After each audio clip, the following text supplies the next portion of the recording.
Welcome to Vaping Dawn to Dusk and Orbital Vaping Headquarters. I'm Juicy Jones, and that's Polish Vapes UK. And today, guest Phil Busardo. There he is. Yes. You can speak if you want, Phil, and say hi. Hi. I'm sorry. Hi. We want to thank Phil. Busardo.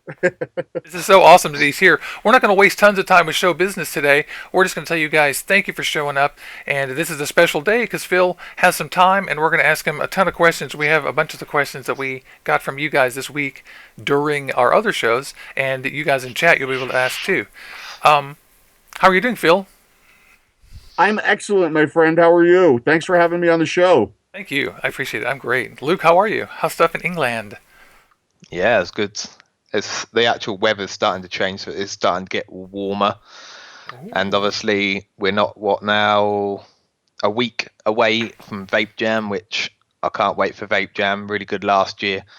Hopefully this year, I did meet Phil last year, but hopefully this year I might actually get a chance to, if he's not too busy. I know what it gets like for Phil and Dimitri and everybody. Hopefully get a chance to actually sit down or stand up if there is anywhere to sit down and actually talk. Wouldn't that be nice? You know, one of the things that, like, every event that I go to that like Nick Grimm Green is at, I always just want to sit down and bullshit with him. I just want to sit down and talk with him. And we always say we're going to do that. We always say we're going to make the time, and it never happens. It never happens. That would be so cool. Yeah, you know, I would love to have him come out from behind the door, sit down next to me, and just have a chat because, I mean, he was really inspirational in me starting, you know, the channel and doing what I do.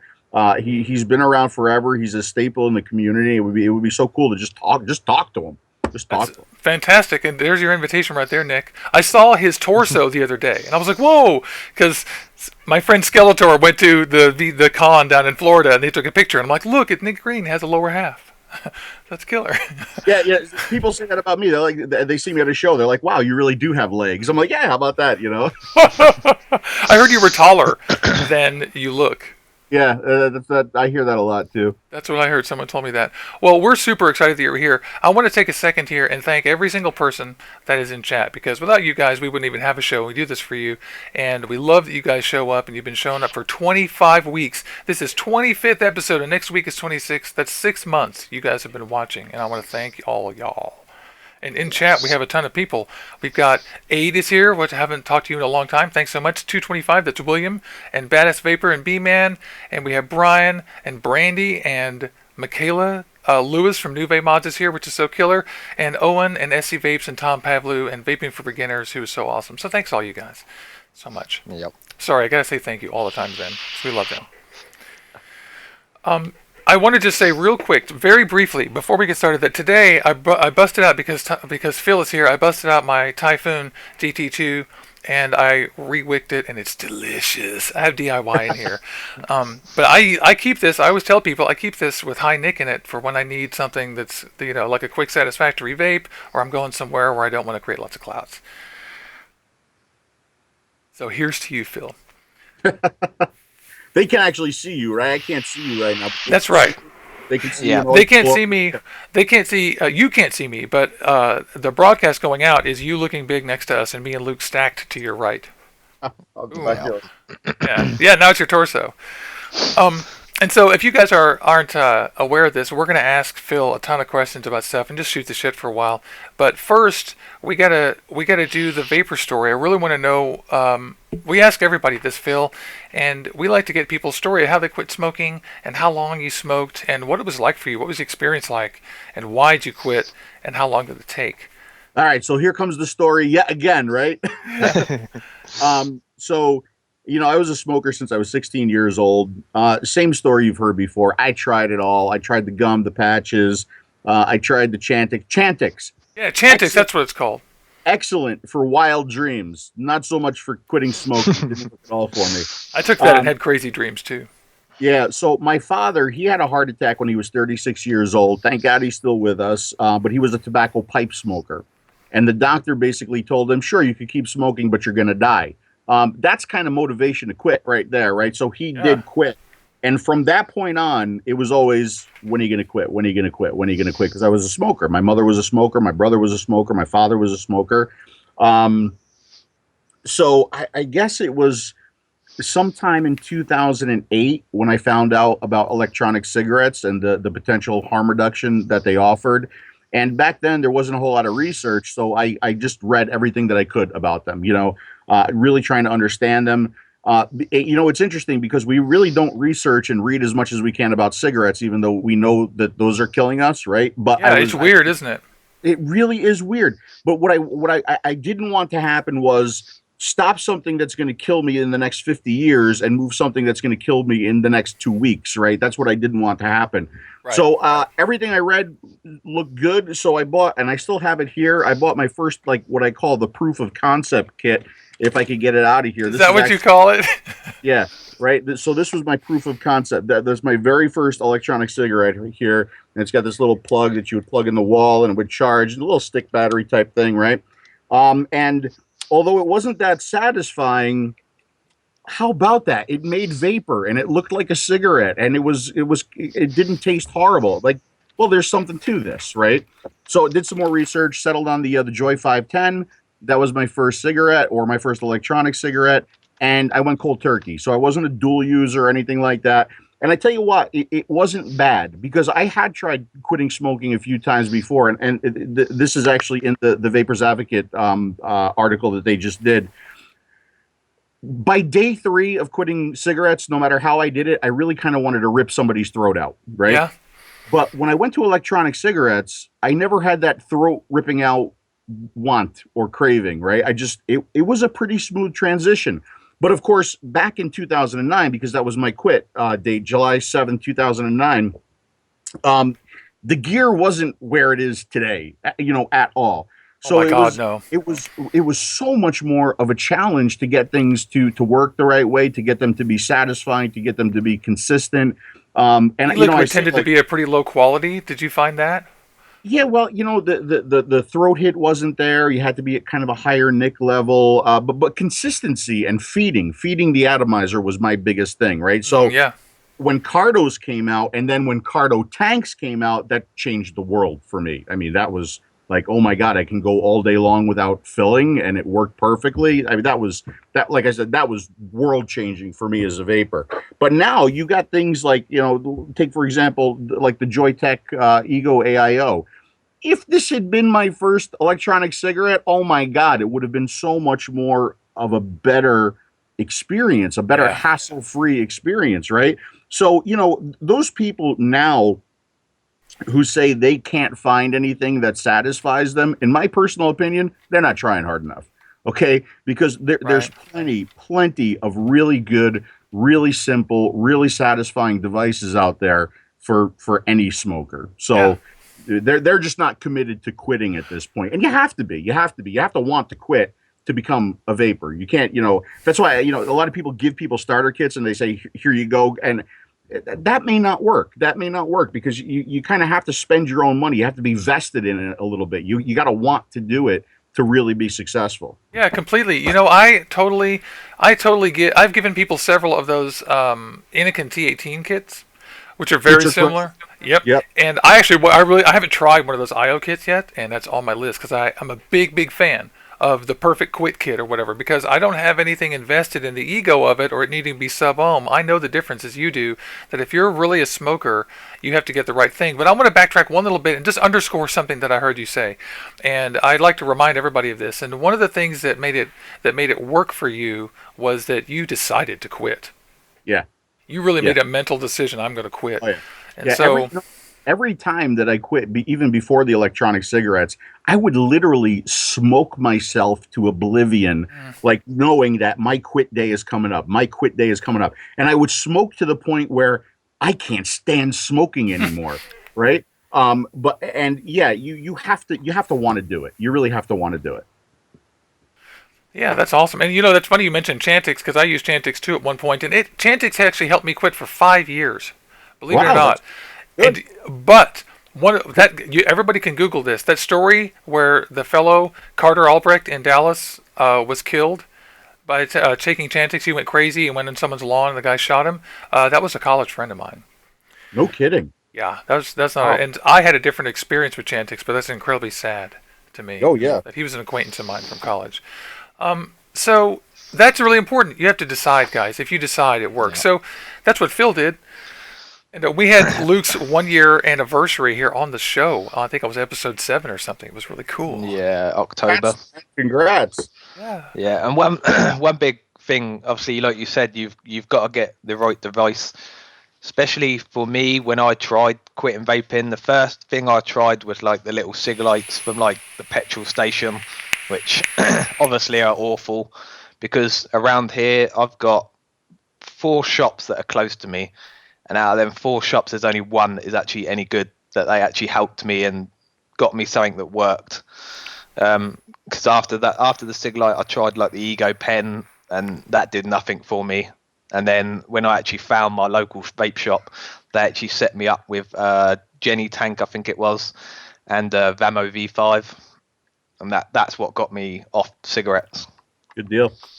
Yeah, you got to find the right device. You absolutely have to find the right device. But the people who are looking into it, you have to understand that the right device at this point is out there for you. You just need to find it. It's so nice now. Even I enjoy vaping on those T18s. I mean, I gave away my personal one to a friend of mine who had decided to quit. And I was like, "Oh, I got your thing." Yeah, and even I carried that around all the time because it was satisfying. I think I put 9 in it. I was very satisfied. It's a great starter device. It really is. And you can run 9010 through it all day long because it has 24 holes in it. That's crazy. I'm like, oh my god, 24 holes. Doesn't matter what direction you're holding it or whatever. Yep. So I want to just, for those of you guys catching up, this is Vaping Dawn to Dusk Saturday morning. Phil Busardo is with us, our friend, and we are so grateful that he's here. Luke is waking up too, and everybody in chat, good morning to you. Some of them are just now going, oh, the show's on. So Obviously, like you probably don't know, Phil. We've spoke about this before. Obviously, it is evening time over here, but I'm actually getting up because I do security, so I work at night time. So okay. this for me is pretty much my morning time as well. Got it. Yeah, this is a very odd time for me to be on a show. But that's okay. that's another one of our hallmarks is that we do morning stuff because I'm a night owl that gets up early. Don't ask me to explain that. And it's just easy for me to turn the camera on in the morning. I don't care. So whatever. So that's what we're doing, guys. This is killer. And I have to tell you, I'll give you a preview. We have a ton of questions for Phil. People ask questions about why he loves K-Fun so much, about his DJing career, about his trips to foreign countries, about the future of vaping, what his studio is like, other hobbies, stuff like that. So we're going to ask a lot of this stuff. And he's such a good sport. He's decided just to drink coffee and do it with us. Yeah. I'm going to ask this. Yeah. I'm going to ask this question because we've just spoke about your vaping story. How did your family take to switch it? You switching from smoking to vaping? Did you get any negativity from them? Actually, no. But you tend to get less negativity when you're really armed with knowledge, right? So if you can fight negativity with real knowledge and you can point to real documents and real studies, you tend to get not so much negativity. Like, for example, I go into my doctor's office and we're talking. She's like, "Are you smoking anymore?" I said, "No, I'm vaping." Oh, she goes, "Vaping, that's not very good for you." Oh, did she say that to the wrong person? Oh, snap. Who are you talking to? So I basically, sat my doctor down and explained to her for like a half an hour why, her perception on vaping is an incorrect one. And I pointed her to some studies and, she thinks a little bit differently about it now. But no, my family was really supportive. Like I said, I did my research and I was able to point to that research. And now, Dad doesn't smoke because, he had the heart attack. Mom is a vapor. My brother is a vapor. My mother is a vapor. All of my friends are vapors. There's literally no cigarettes in my life at all, except for my stunt cigarette here that I pull out every now and then. Stunt cigarette for when you need one. I need a prop. That's killer. I had an experience where I went to my doctor and this came up, and you know what he did? He asked questions. Yeah. I was also floored. I even said to him right then, like, I'm shocked that you're just asking questions. I'm so impressed, let me tell you, because that's such a reasonable thing to do. You can go look for yourself, but here's a few facts. Yep. And so he was like, okay. And he's never brought it up again. So he must have found something out. Good. because I told them I had this hobby and that I was helping people and that I did this and that it didn't affect my health in a negative way. Yeah, but I think that's an important, point. Be armed with knowledge. Be armed with facts. And if you can't remember that knowledge, and if you can't remember those facts, make a little card for yourself and just hand the card out. Here, go look at this story. Here, go look at this research. Here, go check this out. Because we've done a horrible job as an industry and a community to really kind of tell our story and tell the truth about vaping and give the facts about vaping. So you've got these big media campaigns that are so anti-vaping and so negative, right? And they're reaching the public because the public now thinks that vaping is worse than smoking, And right? it sells clicks because it sounds fantastic. Yep. And it makes bold claims that look true. It's really horrible. It's really horrible. Anything that makes bold claims that are anti-nicotine that look true are something that's clickbait because that's the culture that we have. But the truth is we need facts to fight through that. Unfortunately, facts are not very important in America right now. But I agree with you. No, money is. Yeah, it's true. It's so important. Yeah, and this I'm so glad you said that because that's the other thing that is the principal guiding factor of vaping this year needs to be, and that is education. When I talked with Kevin Skipper, one of the things he said was the most important thing was that we educate ourselves. And I tell everybody this. And so along with making the decision about quitting smoking in order to do that, also making sure that you yourself are armed with the correct information and not just rebuttals to weird science or to weird Fox facts, but actually to tell people what the facts of vaping are and to give them the resources to be able to go and tell other people about it. I like the card idea. That's kind of a cool idea. Yeah. It seems a little bit Boy Scout too. Like, hello, I'm the vaping scout. Here, take this card and go educate thyself, sir. Yeah, we're quite lucky, really, that our medical, what you want to call them, our NHS has actually got on our side. Obviously, now they're trying to introduce actual vaping as part of the quit smoking scheme, which is better than I've tried everything and it doesn't work. So, I think it's good. You are lucky from that aspect. I mean, really, in the U.S., we have your research, we have Farsalinos's research, but we really don't have a well-respected, I don't think so anyway, an American doctor that's kind of on our side, and that's something we need. That's something we need for sure. I agree, and I think Harvard I have changed my mind about Harvard because of vaping. Vaping has shown me that Harvard is bought and sold. Yep. So I used to think that was a real college. Now, if you graduated from Harvard, sorry. You are now at the bottom of my community college list. That's like right there. Because actually, you know what? Seattle Community Colleges win awards for being great. You're worse than that. Because they are just so full of shit. It drives me crazy. I can say that because I'm nobody. Harvard is full of shit. Okay, so, but this is true. It's like we have to educate ourselves and get the right facts. Luke, you're so right, man. I cite British facts and Farsalinos facts about vaping all the time. And a few ones from America, like one of the best ones that came out this week was that they showed that it wasn't true at all that vaping is that young people. They showed that raising the vaping age increases teen smoking because of the already available cigarettes and because of the culture of not allowing them to have access to vaping. Those people that we talked about a little bit before the show, there's some people who are just going to start smoking anyway. And if we can get them to start vaping anyway, instead, they'll live long enough to quit. Yeah, the more you tell somebody no, the more they're going to want to do it, right? I started like I said, I started smoking when I was 16 years old. Now I can't stand up in a public forum and say, yes, we want underage vapors, but the underage, the under 18, they're going to smoke anyway, right? They Some are percentage going of them. to smoke. I would much rather them start or just vape than smoke. I would much rather that. I can't say that officially, but you hear between us and and talking in private. Yeah, of course, I would much rather see an underage person under 18 vape than smoke. Yeah, it's true. Yeah. I get approached on Instagram by underage people all the time, and I tell them straight up, like, listen, I can't publicly support you because it's illegal for me to do that, but I need to tell you that if you were smoking and you're vaping now, then yes, getting that sub-box kit's going to be better than that pen you've got.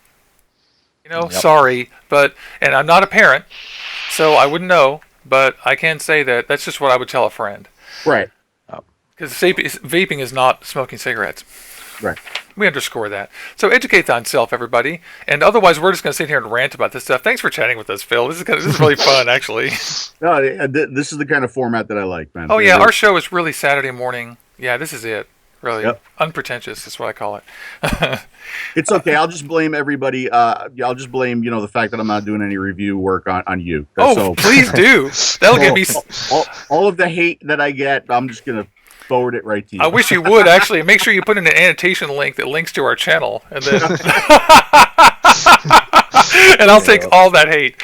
No such thing as bad publicity, right? Yeah, exactly. Right. I'm not crazy. Okay, so let's have a drum roll and start asking this list of cool questions. I'm just going to pick one at random because there's a lot of great questions. And we have the best fans ever. We have some of the nicest, kindest, cool fans who, you'd be surprised, range all the way from people who quit smoking 2 weeks ago to people who quit smoking, 8 years ago or 6 years ago. Fantastic. Yeah, it's cool. So let's just start with DJing. This is something I want to talk about because when I told my girlfriend that used to be a DJ, she was like, "What do you mean he was a DJ? What was his name?" I said, "He was DJ Miami." She said, "DJ Miami," and she had an ex who was a DJ who did South Florida breaks. And anyway, so tell us a little bit about that. So you're a DJ? Is that true? Yeah. So my career has always been an engineer. Okay. So I have a full-time job and I'm an engineer by trade. But my passion and my hobby before it became vaping was DJing. And all right, so I don't think I ever told the DJ Miami. What's that? When you had time. All right, I don't think I ever told the DJ Miami story where the name came from, but I'll share it with you guys. So many years ago in a galaxy far, far away, there was a young kid who got invited to a birthday party at a teen club. And I went and I really enjoyed it. And I really liked the vibe. I liked everything about it. But that wasn't my style at the time. I was kind of like a Judas Priest and Ozzy Osbourne kind of guy. I would wear all the rock concert t-shirts and everything, but that's not how they dressed at the dance club. So I'm like, all right, who can I dress like? Who can I, who's cool out there? And at the time, it was Don Johnson from Miami Vice. So yes. Okay, so that was my style. It was like the pastels and the sport coats with the tank top on underneath it, that whole thing. So I start going to this teen club. I become a regular at the teen club, and I get the nickname by my friends Miami Phil. Okay, because of the whole Miami Vice thing, right? So I enjoyed being at the club, but I was always fascinated by the DJ. The DJ, he was in control of the party. He knew everybody there. He just everything about the DJ excited me. So I wound up getting a manager's job, and I'm talking like 17 years old at this point, at a nightclub because I was there all the time. So they gave me the keys to the club, and I used to go in there before the club would open, and I taught myself how to DJ. I taught myself how to beat mix, and I just wanted to do it. That's what I wanted to do. So, that's pretty nice, Phil. That's kind of where it started. I kept the nickname. I kept Miami. I called myself DJ Miami, and I just kind of moved from there. And I went to a bunch of clubs in New Jersey, but when I moved up to Rochester to go to college, I started at a small club. But the guy who owned this club was building a major club, and this small club that I was at, there was a shooting at the club. Ooh. And I'll never forget it. I remember it like it was yesterday. So that club was pretty much doomed from a advertising or a perception issue. And he promised me that when the new club opened, and this was like a super club, he said, "You will have a job there." He goes, "I think you're ready." And sure enough, the new club opened. I had a residency there. I had a whole bunch of different residencies. What a great break! Yeah. It was an unfortunate break, but it worked for me, right? It worked on my behalf. Yeah, I just meant for your DJ career. I didn't mean for anybody who got hurt or their retail. Yeah. And it just it literally took off. I mean, I got to the point where one of the clubs that I was DJing at, we would broadcast live from the DJ booth to a major radio station in the area. It was 98 PXY. So yeah, I had a great ride. It was so much fun. It was really really exciting. I did it because I loved it. I love to entertain. I love to move the crowd. There was like this energy thing between me and the crowd. It was a really cool thing. But I always said I loved it so much that when it became a job, I wasn't going to do it anymore. And my Oh, entire life was, oh my God, it's the weekend. I can't wait to DJ. And I'll never forget it. I'm sitting in the Depot parking lot, getting ready to go in, and I said, shit, it's the weekend. I have to DJ tonight. Not I can't wait to DJ tonight. I have to DJ tonight. Picked up the phone, called the owner of the club that I was working at that time. I said, I'm done. I quit. Go, what do you mean you quit? I said, it's not fun anymore, right? passion's So gone. the passion was gone, right? And I knew it was time to move on and to find something else. And at the end of the DJ career, I wanted to be the only jock in the city that was matching videos. I wanted my whole show to be video, so I would spend a ton of time, That's like super literally, ahead of your time. yeah, like literally like a whole night just making one video. Because what I would do is I would have the extended version of the song, I'd have the radio version of the video, so I would have to extend the video to lay it over the extended version of the song. So that's kind of where all of the like the video editing skills came from, right? So Yeah. when I left DJing, I moved in to, I got excited about vaping. I got passionate about vaping. Before I was ever doing videos, I was writing some reviews on ECF. I was sending my friends emails about like what products I tried and I enjoyed. And then I thought it was time to, to do a video. I was, like I said, Nick Grim Green was like my guy back then. Nick and actually Scott, I get you 69. Hmm. Okay. Those were my guys. They influenced me, and I started doing the videos. The first video was a joke. People liked it. I did more. I wanted to kind of combine that entertainer side with the engineer side and kind of put them together. And I think the formula worked. I think it really, really worked. And I'm just thrilled that what I was doing kind of like got me here. But for me, it's always been about not necessarily showing you how to do the lowest build, not necessarily showing you how to blow the biggest cloud, but just putting out some really good, unbiased, honest information on the products and devices that I try.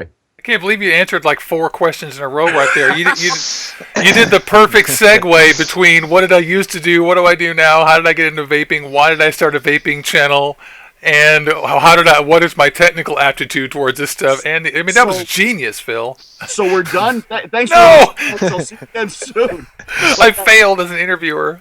so I got this out because you asked for this before, so I'll show you. Oh yeah. So that right there, these slip pads, back when I was using like actual turntable and vinyls, right? These two slip pads were made for me by my brother. Okay, these were never actually used. I was looking in the room for my used ones, but and that's the name of the club that I was working at when he made these for me. So, Nice. right. Nice. Is this a pulse? Yeah, Pulse. That is cool. You're so cool, Phil. That is rad. That's funny. So my girlfriend's ex-boyfriend was actually wrong. You weren't in Miami, a part of some scene there. You were just adopting a thing. So he just didn't know what he was talking about. He saw the word Miami, was like, "Oh, must be about Miami." But that's badass. He liked Everybody your asks, work. why is your name DJ Miami, but you live in New York? I'm like, all right, I'll tell you the story. That's cool. I had a heartbeat in the 80s and 90s, man. I know, like all those, some of those words that you said might be a little strange to some of the millennials, like teen club, and that's something that doesn't exist these days the way we used to have Yeah, them because there was no right, internet, there was no checking in, like you just had to right. go somewhere physical. Yep. And It's they, it's a good thing there was no internet back then. oh, I know, I would have been much more trouble than I think some of these people now. Uh, I know, Phil, you don't class yourself as a vaping celebrity, but obviously to a lot of people you are because obviously what you do for everybody. Do you wish that you didn't get as big as you are on YouTube so you had more time to do stuff that you wanted to do? Because I know everybody wants to see videos from you like every day. Yeah. Um, it's become quite the challenge. Okay. What I do, and believe me, this is not cry me a river, Phil Busardo. This is like legitimately how it is. Okay. I sleep, eat, and bleed vaping from 8 o'clock in the morning or 7:30 in the morning when I get up till about 2 to 3 o'clock in the morning every single day. Okay. And that takes a whole lot of sacrifice. That takes, believe me, a lot of personal sacrifice in seeing my friends, in spending time with my wife, in spending time with my family, um, and just doing the things that I enjoy. Like, I mean, I got an Xbox One for Christmas. Hmm. Now, the way I am, when I get a new piece of electronic, all I want to do is spend time with that piece of electronic. But it actually sat for several weeks before I finally gave myself the time to hook it up and to play a little bit. And I've played maybe all of 2 hours with the thing. But it's like every time I'm doing something for myself, I feel guilty that I'm not doing something for the community, right? Hmm. That's literally how it's become, and it's how I feel, that like this kind of like this weight on my shoulders. So something has got to change, okay? And I'm going to be doing some announcements here pretty soon. Um, I can only hope that the community understands that this is my passion, this is my life, this is what I want to do, and I just want to do it for all the right reasons too. So soon enough, there will be some announcements coming. Yeah, you got to do something for yourself, Phil. Yeah. Yeah, and I literally can't right now. I literally can't right now. Yeah. So That's advice anyone should take. in the summertime, like one of my hobbies is flying quads. I like to fly quadcopters, but even that, I don't get to do that as much as I want to do, because like I said, every time I'm doing something for myself, I'm like, you really should be reviewing. You really need to get. It's like you need to get that next video out, and it's still fun for me, and I'm still passionate about it. It hasn't become a job, right? So that's why I still want to do it. But this is what I want to do. But I got to make some time for Phil, because there is none right now. Well, I think Yeah. that's a wise move. That's the sound of wisdom to me. Because I find myself getting entrapped. I mean, any hobby can be that way too. I mean, I find myself getting too into it, and my girlfriend will be like, "Eli, you're becoming a monotopic." And she's right.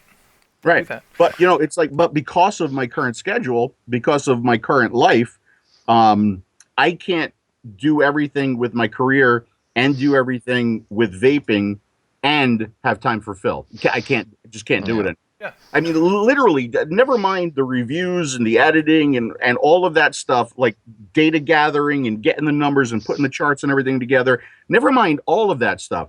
Just the correspondence.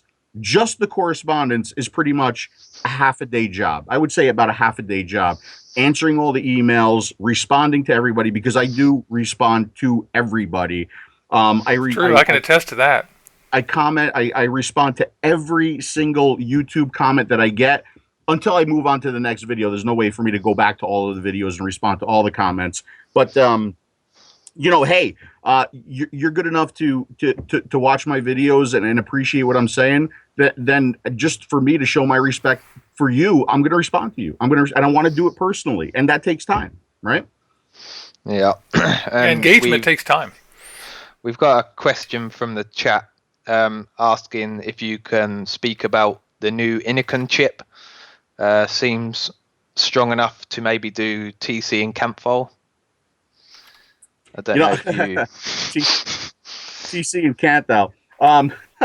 I can't comment on it, because what I know about it is exactly what I put on Taste Your Juice at this point. They told me they had a new board coming, a new chipset coming. I got the information from them. I put it up on Taste Your Juice. That is about as much as I know about it at this point. But I do. When I went to China this last trip, out of all of the technology that I saw, Inikin had the coolest piece. They had by far the coolest piece. I can't tell you much about it right now. I can maybe kind of go like that, and even that I probably should do. Oh, and it was blurry. But it's proprietary, but I think they have hit the nail on the head when it comes to temp control.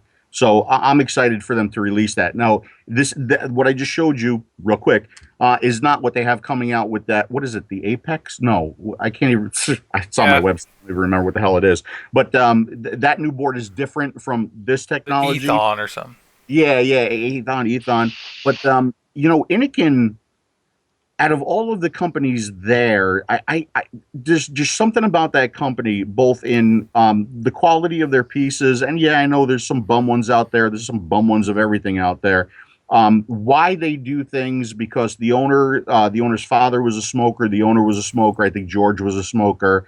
Um, and the originality of that company, that's what I like the most, right? Is that they don't necessarily, like, copy everybody else's look, feel, and function. They kind of do their own thing a little Yeah, bit. that's true. They do. Yeah, and I kind of appreciate and respect that. So yeah, they've got some cool stuff coming. That was one of the questions that the audience gave us this week for you. Is just you can talk a little bit about some of the Chinese companies you visited and some of the European ones too, and what you think about their operations and stuff. The people had a lot of questions about how the QC, the quality control is, and that's some of those companies. And I think what Well, they really want to know is how do we talk about the huge variety of devices we get from China yeah. and Europe. You know, every one of the companies that I visited, they all touted their quality control. Every single one of them touted the quality control. They showed me the quality control checks. And, back before I visited these companies, I would always hate to hear, well, you got a bad one. You got a bad one. And I could never understand you got a bad one. There should be no bad ones, right? But when you go to these factories and you understand that they're putting out 2,000 pieces a day or however many pieces, 10,000 pieces a day, and you see all of the hands involved in creating those, now I can understand you got a bad one a little bit better, right? There should still be no more like you got a bad one, but I can at least understand now how that could happen. Right. But I mean, they really, I think they do the best that they can in checking that product as it goes down the line, right? What I think they do a poor job of is getting the product to the point where it can go down that line, right? I don't think they do enough beta testing. I I don't think see. Yeah. think they do enough like burn-in testing. They don't test it in enough of different ways.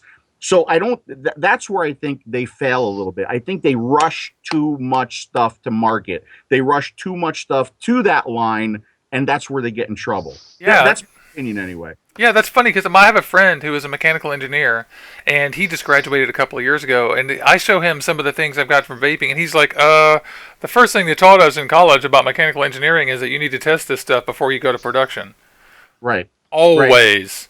And that's why, that's why you'll see like a Kanger or a Joytech or an Inikin or an Aspire. It's like product after product after product after product, right? But you see like a Pro Vape, like it's like a product, and then like maybe a year or two later, you see another product, or even a Valve. Although I mean, even a Valve, they had their issues too. God knows with the DNA 40.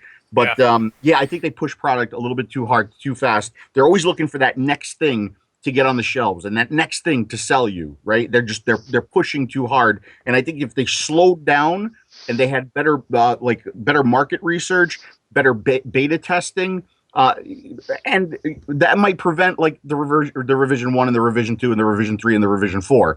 Like, because when you buy the revision 1 these days, when the revision 1 is headed to your house, they're already on the revision 3. Yep. Right, and that upsets a lot of people, and I totally understand it. You just spent your money on the V1, and the V3 is out like 2 weeks later.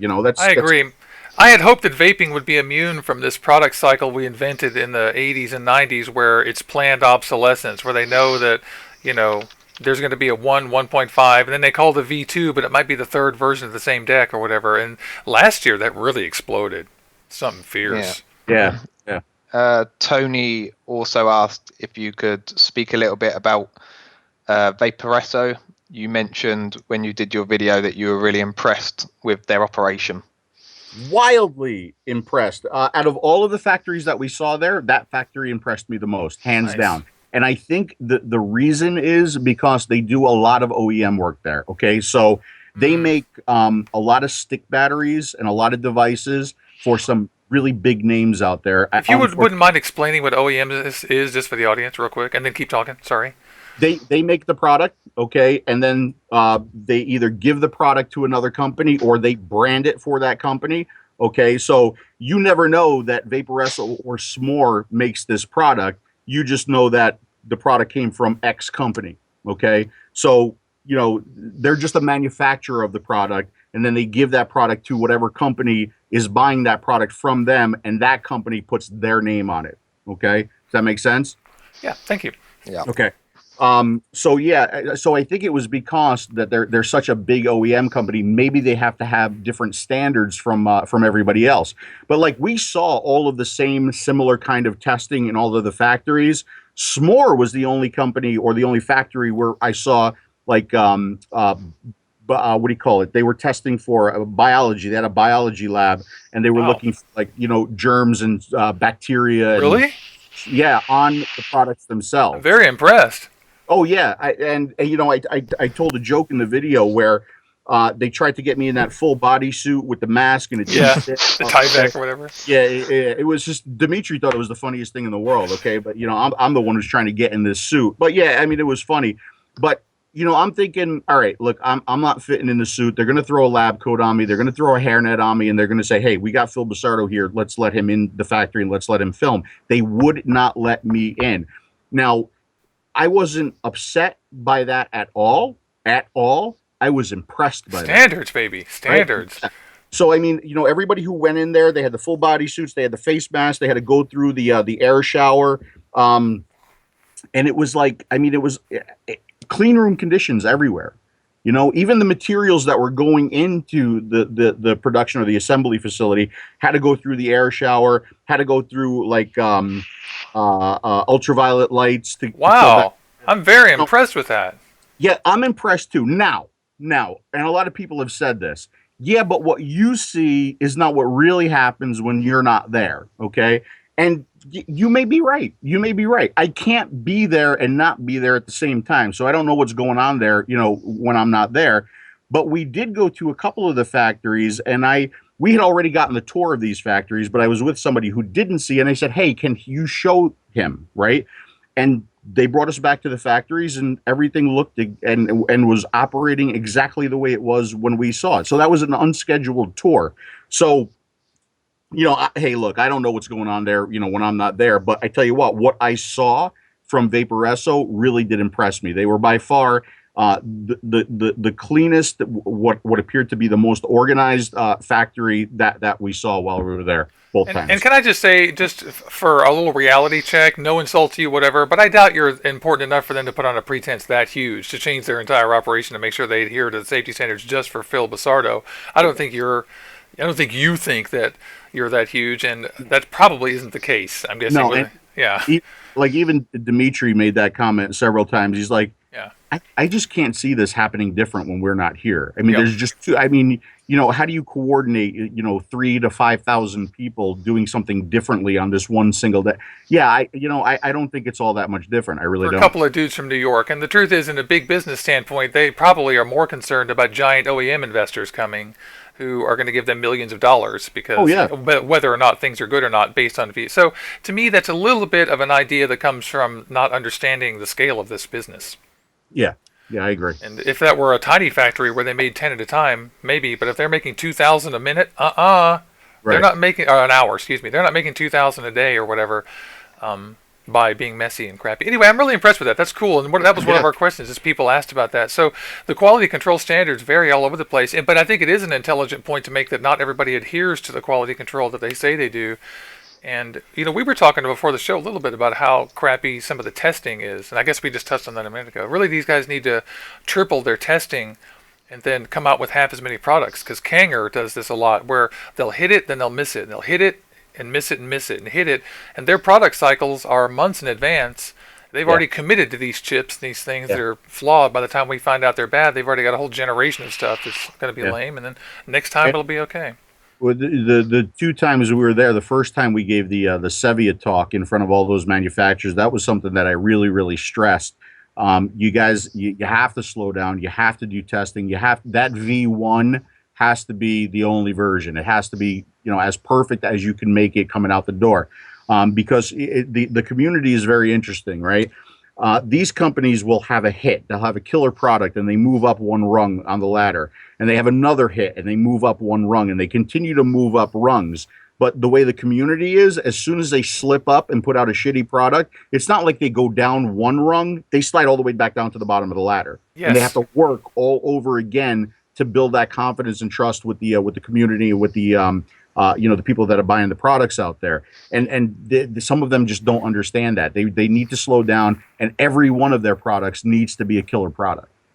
And there's good examples of this working. Places like with Jabo and Joytech and Wismec, and They're on a roll. right, and people like Geek Vape Tech, and companies that are and the Uwell who are trying. Although I'm not so thrilled about the Rafale tank, but anyway, I guess my point there is that these are companies that are smaller or subsidiaries that they're trying to do one or two things at a time, a little righter, more American style. Yeah, Yeah. I think so. We had another question. I know you've been asked about this before, Phil, and I know what you've answered before. What is your favourite setup, and what are you vaping on now? Yeah. I know a lot of people, especially for me, because I do reviews. I've usually got 4 devices. I don't get a chance to stick to like one, but That's amazing that you said that, because literally right now in front of me, I am using 4 devices. Me too, actually. What is my favorite setup? Unfortunately, the way my life is, my favorite setup is what I'm reviewing that day. I mean, it like literally is, because I don't get to necessarily. I'm glad you said that. Yeah, I don't necessarily get to use my favorite setup, whatever that might be. We'll talk a little bit about it, because I always have to be using a new product. I always have to be using what I review, and I do use what I review. Okay, that's one of the reasons why the reviews take so long, and I don't like jump on the newest product that comes out the day that it comes out. You don't see a review from me. Okay, that's never going to happen, because I use these products, and because it takes so much time to do the review the way I do it. I mean, there's there's usage, there's finding out information about it, there's data gathering, there's testing, there's the charts, there's the graphs, there's going back to the companies, asking a ton of questions. So yeah, I mean, that all takes time. But some of the stuff that I use, and some of the stuff that like right in front of me right now, like, so I got the Radius from Pro Vape, and I got a Kabuki tank on this, simply because this like is for my style of vaping and for ease of use. It's a terrific setup. It's a terrific combination. Okay, I've got the Vapor Flash Stout in front of me right now with a K-Fun temperature controlled build, because this is what I'm reviewing next. That's why I'm using that. I've got the Joytech AIO in front of me, because I'm testing this e-liquid out. More on that at a future point. And then I've got we talked about Vaporesso, so I've got their new Vaporesso, the Taro, their 200 watt box mod, kind of a nice, sexy looking little piece with their Gemini tank on top of it. So that's what I got in front of me right now. Well, directly in front of me. There's a lot of stuff over here too. That's not bad stuff at all. Someone did have a question about Kanga, saying that their stuff's looking cheap, and have you noticed their quality going down? Kangaroo's rushing. They're rushing too much. I think they really what is it, the K-Box 150 and 200 that they put out like at the very end of last year. Ooh. We have to talk about those. I think they almost didn't understand that. Like I feel like they tried to get them out there before the FDA regulations hit, and they try to push it out there before the FDA regulations hit. Yeah. That's the way the products felt for me anyway. And why they would put out the 150 next to the 200, and they're pretty much named the same. They look exactly the same. And what are they, like $10 difference or something like that? Maybe. Yeah. Who would go into the store and say, "I'll take the 150"? Yeah, it's actually 120. 120? Yeah. Yeah, okay. It's insane. And also, then they find out from their friend Juicy that the thing isn't close to 200, and the 120 isn't close to 120, and the 70 isn't close to 70, and it's like, okay, Kanger dropped the ball on their product line here. The feel is great, but yeah, I think I do like the way the consistency and the look of the product across the line.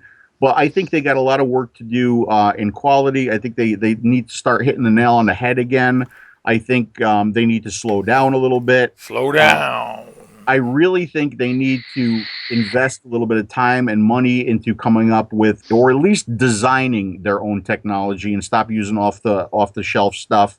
Have their own look and feel about them. Yeah, I think Kangaroo's got a little bit of work. Yeah, they really. I mean, Kangaroo was known for the Pro Tank, right? I mean, that's what kind of kicked it off for Kanger. And their second big win, and I still think it was a big win, is the sub tank, because Yeah. it was the first one that we saw come out that had everything for you. Okay, so it had two coils, it had the rebuild deck. It really kind of gave you the ability to experiment and try and build and experience a whole bunch of different vape styles all in one kit. And they continue to do that with their products, but I just think at times they're missing the mark, and they're rushing, they're pushing too hard. Yeah, they Yeah. definitely did with those latest mods. The sub tank still, we did a little year-round wrap-up last year, and the sub tank was right up there on my not my favorite tank right now, but definitely changed the world last year. Tank of the year, basically, because you still today could tell someone to buy one of those, and nobody would laugh at them. Yeah, Yeah. no, when I go to events, I still see tons of people using sub tanks. And Hmm. in a way, it's good, because if you have that kind of push into the community with a tank that's really really well known, the bonus there is when you go to any vape shop, they'll probably have the coils for it, Yeah. right? And that's kind of important there too. Joytech did that with that little Tron tank. You could buy just regular coils for that thing. That was smart. I know some. I don't Yeah. love that tank, but I know people who do that, and that's killer. This underscores what we were saying about slow down, guys, because what people want is they don't want to go buy 2 or 3 tanks. They want to buy one and use it for a long time, and it'd be great. Right. And the other issue with that too, and not something that everybody thinks about. I walked into one vape shop, and vape shops, like, they have the wall of e-liquid, right? Yeah. Everybody has the wall of e-liquid now. But I went into the back, and this vape shop had the wall of coils, okay? Because there's so many different tanks out there now with so many different coils. They said, Phil, it's like a nightmare to stock all of these different coils to Yeah. support all the different tanks. And I mean, that's crazy, and China is very opportunistic, if you will. When they see something selling and they see the potential to make money, they jump on it, right? Yep. Yeah. So in my opinion, right now in Shenzhen, like, every factory out there is either pumping out electronic cigarette products or balance scooters, one of the two, Yeah. right? Yeah. Yeah. That's what they do. Okay, this is making money. We're all going to manufacture this, right? That's funny. Yeah, that's true. Yeah. But the problem is too is what you wind up with is with a lot of what I call Me Too products. Okay, so you've got the innovators out there, kind of setting the standards and being the leaders, but you have like another 1,000 Chinese companies saying, I can make that too. And they're putting out all of these Me Too products, right? Yeah. So, and some of the really high quality Me Too products are going to get missed, right? Because they're just some kind of small no name company. Yeah, that's Yeah. true. And I think the best example from last year would be the Velocity. That is almost a double entendre, because it's not only Me Too'd by everybody on their standard decks, it's also Me Too'd by the actual Velocity and several versions of that. And then Tobacco, killing their business by making the clone that they did, which is fine. Yeah. Yeah, What's I talked to Cisco and Dino about that actually at the Vape Northeast event, and they said, Cisco has the opinion, what are you going to do? He goes, why lose sleep over it? He goes, people are copying the deck. They copied the Velocity. He goes, there's nothing we can do to fight it. Let's just keep our heads down, make the Authentics. The Authentics are selling for them very, very well, right? And not lose sleep over it. Not like, get all angry. Yeah. Just kind of ignore it, let it happen. And that may not be the opinion of everybody out there, but it is his opinion. But believe me, I don't think it's hurting their sales all that much on the Authentics.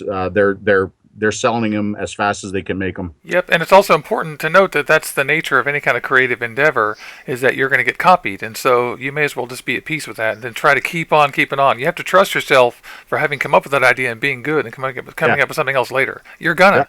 but you got to be, yeah. If you look at the Velocity deck, I mean, that deck is being used in pretty much everything right We now. all love that. Yeah, Yeah. definitely. I love it. I love Change that the deck. world. Yeah, totally. Yeah. One of our, obviously, everybody that is a vapor is top on trying to keep on safety. I don't know if you've used or even seen Kanga's new drip box that they've just brought out. What's your opinions on using that for a starter that wants to get into rebuildables? Because obviously they're actually giving you the coils to place straight into it. Okay, well, I just reviewed that actually. The review went up a day or two ago. Um, I think I think it's a good little piece for what it does. Okay. First of all, and I said this in the video, and I made it a thumbs down point. Maybe it's not a thumbs down point; it's just what it is. If you are, because I think the community, although we all vape a little bit differently, the two styles that I see the most are mouth to lung and direct lung. Okay. So if you are a mouth to lung style vapor, it's not a device for you at all. Okay. The airflow is all wrong. It just doesn't work that way. If you are a high volume vapor, you want to call it cloud chaser, okay. If you like that direct lung experience and a whole lot of vapor, I think it might be for you. Okay. It's a very inexpensive piece. There's a couple things that I don't like about it, like it fires down very low. Okay. But the board itself, the chipset, doesn't have a temperature sensor on the board, so it doesn't know if it's getting too hot. So I did some torture. Ooh, that's not good. No, I know. And I did some torture testing on it, and it just kept getting hotter and hotter and hotter. And I wound up draining two batteries. So finally, I sent them an email. I'm like, guys, what temperature does this fail at? What does the sensor, shut the board down at? He's like, oh, this one doesn't have a safety temperature cutoff on it. I don't love that, Phil. No, I don't like that either.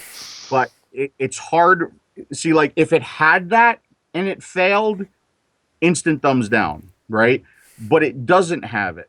Okay, so it's hard for me to give an overall thumbs down on something that it's almost like me giving. I would have to give every mechanical out there an automatic thumbs down because Right. if you continue to use it, they're going to get hotter and hotter and hotter. So yeah, I'm like iffy about that. It's a little bit of a trust issue because we look at those chips and stuff and we think they're regulated, and so they've thought of this. And so But it's not regulated either. It's not a regulated board. It has short circuit protection. It has low resistance protection. It has a 10-second cutoff, and it has reverse battery protection. But it's not a regulated board. Okay, so the vape quality is going to change as you go through the charge of the battery, and there is no temperature sensor on the board. Right. so it's basically a decimus. Just Yeah. kidding. It's almost like the bypass Yeah. setting on a lot of the devices, but no temperature sensor on the board. Now, when I do my torture testing, it's very unrealistic, right? I'm kind of looking for the board to spit the too hot error. I mean, I literally put just a wire and an atomizer, sit it on a piece of metal in case it goes off, and I just continue to. I push the button right before the cutoff. I let it go. I push it down again, and I'm waiting for it to give me the error. And this one Yeah. didn't give me the error. That's what prompted the email to them. One of my favorite things about the DNA reviews was watching how I remember which one it was. It might even have been the hot sig, like the one I've got. But you just being like, I can't get this thing to overheat. Keep trying, but they did say that the overheating was 100, which I thought was real high. But mine also, the screen gets hot, but it never fails. Yeah. Well, when I talked to Evolve about that, I like literally begged them to bring the temperatures was setting down before that. And the reason why they didn't or they wouldn't, they said it's because the board is designed to go in all kinds of pieces, including wood pieces, okay, which won't get as hot as a metal piece. Okay. So that was the reason they gave me for it. But they also said, we've tested it. It works under these conditions. It's safe. So at some point you have to either believe what they're telling you or not believe what they're telling you. You kind of have to make that decision on your own, right? Well, and Kanger didn't lie to you. They said there was no censor, so they weren't hiding anything either. That's one of my things too. Is telling the truth is the thing. I as long as I'm armed with the truth, I don't mind so much. Exactly. And I've said that a lot about the community itself, right? If you're upfront with them, if you're transparent, if you tell them the truth and you tell them what's going on, if you make a mistake or they'll forgive you. They'll forgive you. If you hide and lie, and that's when they'll just kind of attack you. Yeah, for sure. especially with the slip and slide, the shoots and ladders. You're so right. Yeah. The PR game for vaping is shoots and ladders. You go right back to the beginning or not. So let's dig into the bag of questions because there's no end to these things. Yeah. Oh, and by the way, I just want to say for you guys that's tuning in, Mr. Cobra Fire's here, Rhonda. Thanks everybody for tuning in. I don't want to name every single Vape Ross Vape. Phil's with us, and Luke is here as always, and this is Vaping Dawn to Dusk, and we're asking questions from Phil Busardo. So, what about your studio? What kind of setup do you have? You went into how kind of technical you are already because you had a DJ thing going, but what do you have set up there? Do you have like just lights in the camera, or is it fancy? People are curious about how that works. my fanciness here is a for the most part, like, when you see me on camera, it's a Logitech. What is it? 920 Yeah, web. this C whatever. See, yeah. So that's the high tech webcam that I'm using. I did have to go out and buy kind of a screamer of a laptop to keep up with the frame rates for to do the high def video. And as far as lighting, now I've seen some really kind of really nice lighting setups and rigs, right? But my lighting is literally four work lights from Home Depot Yeah. with super bright fluorescence in them, so they don't sweat my ass off while I'm doing this. But like here, this is my lighting. That is awesome. Yeah, can lights. That's it. Can Yep. lights. Dude, I swear by can lights. You can't see them on my screen right now, but behind me are my can lights. Like, I also use those things. They cost $8 or Yeah, I know. $11, $12. Fantastic. Lighting is key for the. You have to have like. So I literally have two of them up there aimed at me, and then these two doing the back lighting. But lighting is very important, and they're dirt cheap. I've seen setups with the professional like umbrellas, things with the light aimed at the umbrellas and everything. Yeah, that's all nice and good, but it's expensive, and this kind of works just as well. Yep, and unfortunately, the U.S. has access to these easier. Luke goes to his hardware store; they don't have those.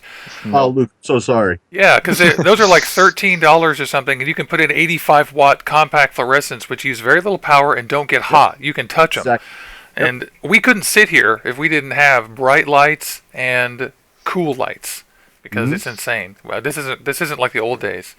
Oh, dude, I spend a lot of time in this basement talking to myself. Yeah, you So do. if these lights were hot, I'd be miserable. Yeah. That's easy. Yeah. Yeah, and you would look weird too. That's so funny. That was a fun question. Yeah, we had one question from the chat, which also lines in with one of the questions I've got. I think I've heard that you may be looking into creating a juice line, but have you got any plans on working with anyone to develop any devices? Yeah. So the juice line, I haven't really announced it officially, but there will probably be an e-liquid line from me, and that will be announced shortly. And again, I want to do everything the right way. I want it to be transparent. I want to take you guys along on the ride with me. So, the videos are going to be very, okay, guys, this video is a hardware review for those of you who are interested. This video we're talking about the e-liquid, and I want to keep those very separate, right? I don't want those to mix. But as far as hardware, no, nothing. No. Because I have a feeling that if you made hardware, you would be tempted to compete with ProVary or something. It would be very hard. Well, and the other thing too, the reason why I don't want to put a hardware piece out there too is because even with the liquid line, there's going to be haters out there. Okay, there's going to be people who say, we can't trust them anymore, blah blah blah. Well, you have my word that you can still trust me. Okay, but like if I were to do hardware, it would be a little bit of a harder sell to continue to do the hardware reviews. Now, I'm not saying that it's not going to happen. The one thing that I have promised you guys is that in my videos they're going to be unbiased, and they're going to be my God's honest opinion of the product, and that's what you will continue to get from me until the day I die. I don't want to be reviewing that long, by the way. But yeah, but I mean that's kind of why that I would I like to do a hardware piece? Yes, I would.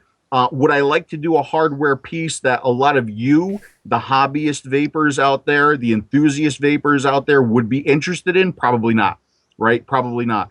So if I were to do a hardware piece, it would definitely be geared more towards the smoker and less towards the vapor. Yeah. Yeah, that's an interesting viewpoint.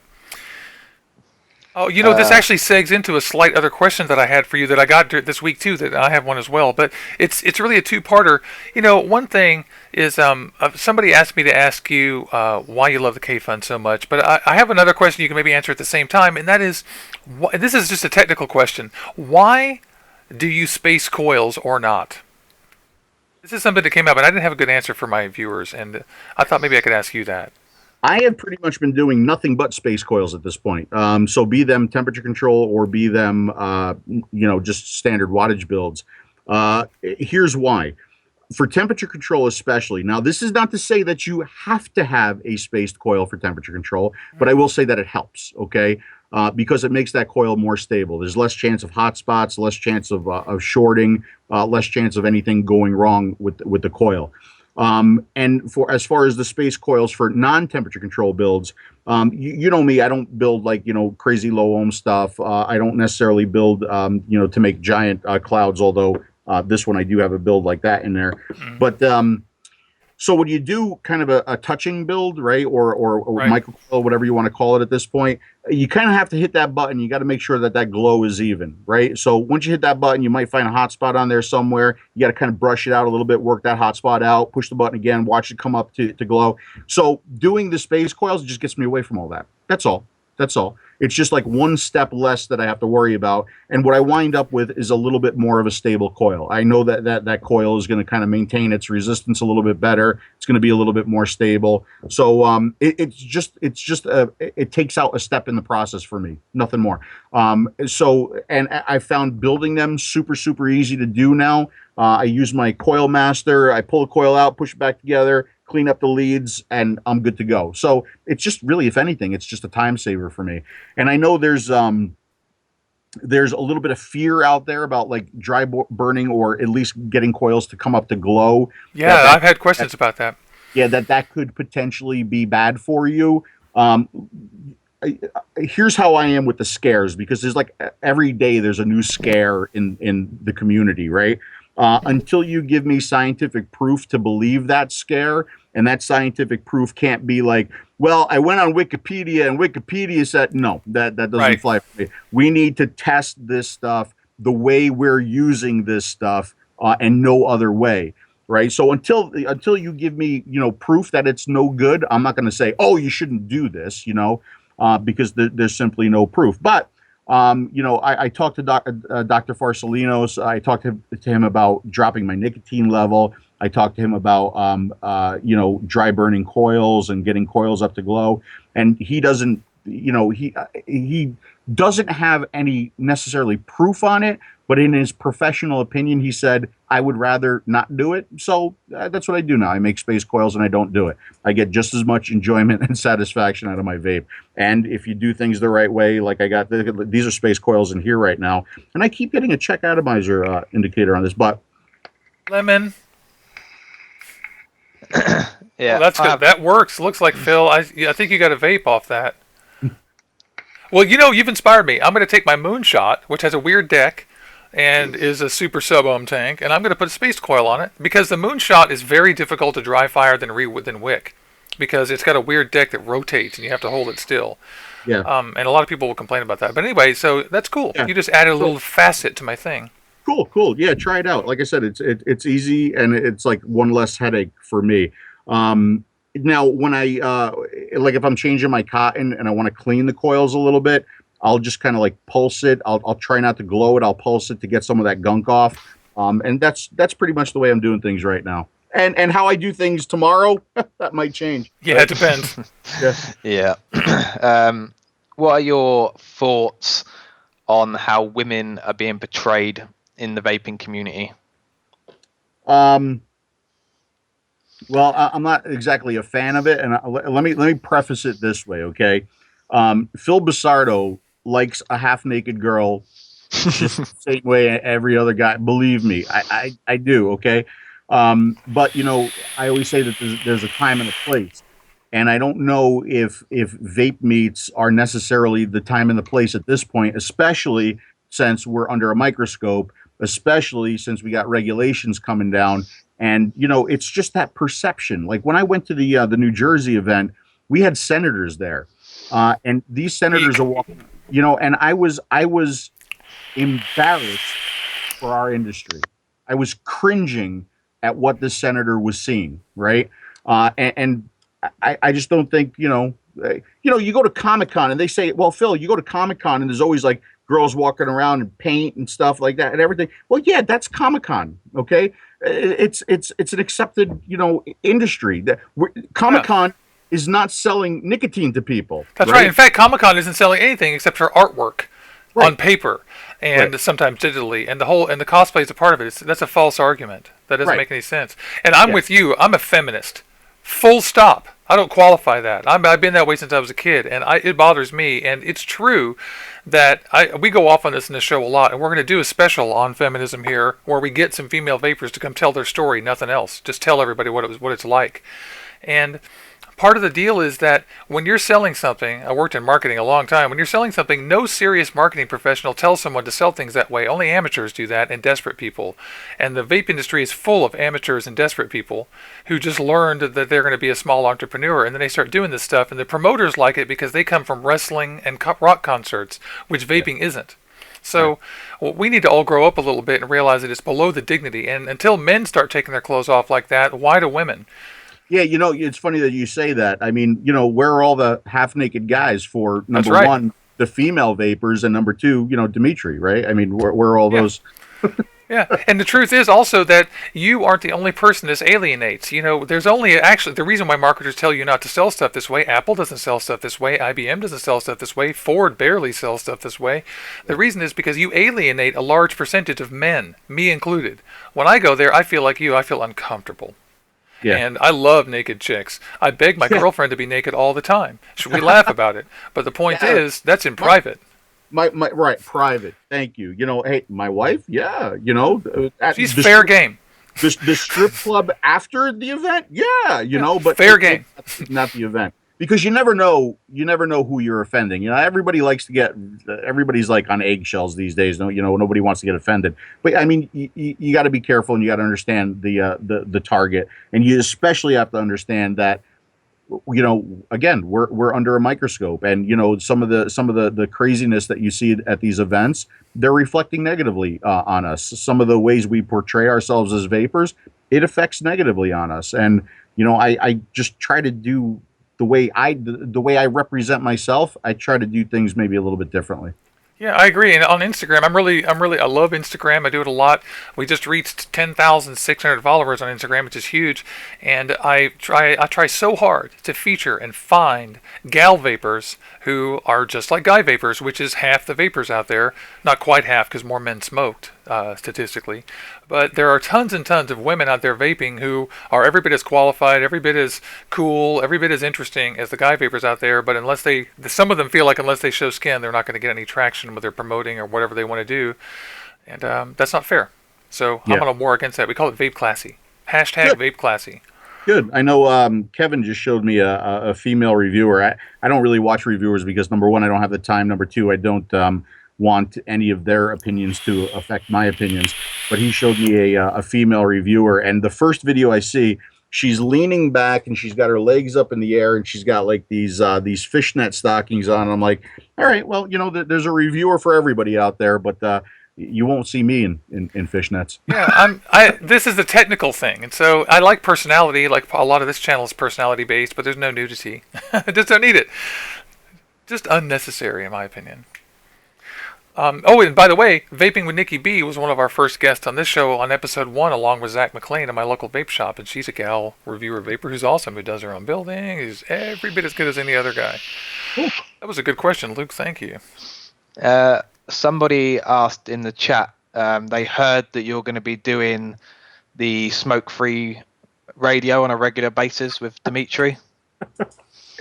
No, that's what Dimitri said.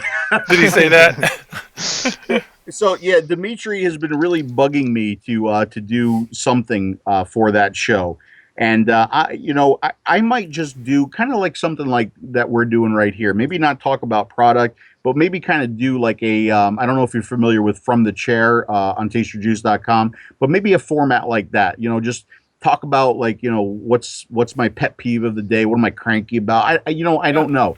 But I know that my time is like, it's horrible right now. So for me to commit to like doing a weekly show, impossible. It's impossible for me right now. So yeah, I think I'm going to be doing something there. We just haven't figured out exactly what we're doing there yet. Yeah. I've watched most of your videos. I can't remember when it was. It was a while back. You traveled to one of the China places, and you did that at the start of your video. You had some footage of you and Dimitri on the plane. And I've seen in the last couple you've gone away from that. Is there a reason why? Because I quite enjoy what you two have, obviously, when you're filming each other. Is there a reason you didn't put it in? Absolutely no reason whatsoever. The first China visit was a little bit different from the second one.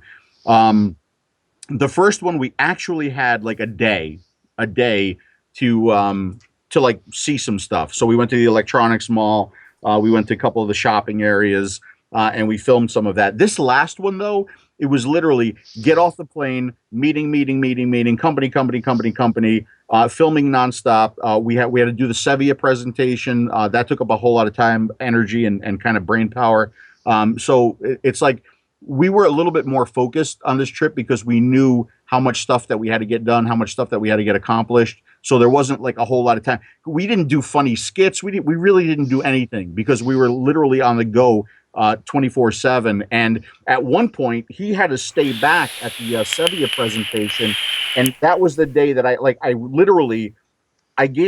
said what I had to say. Dimitri said what he had to say, and I had to leave. I had to leave because I had to get to the battery factory because it was late.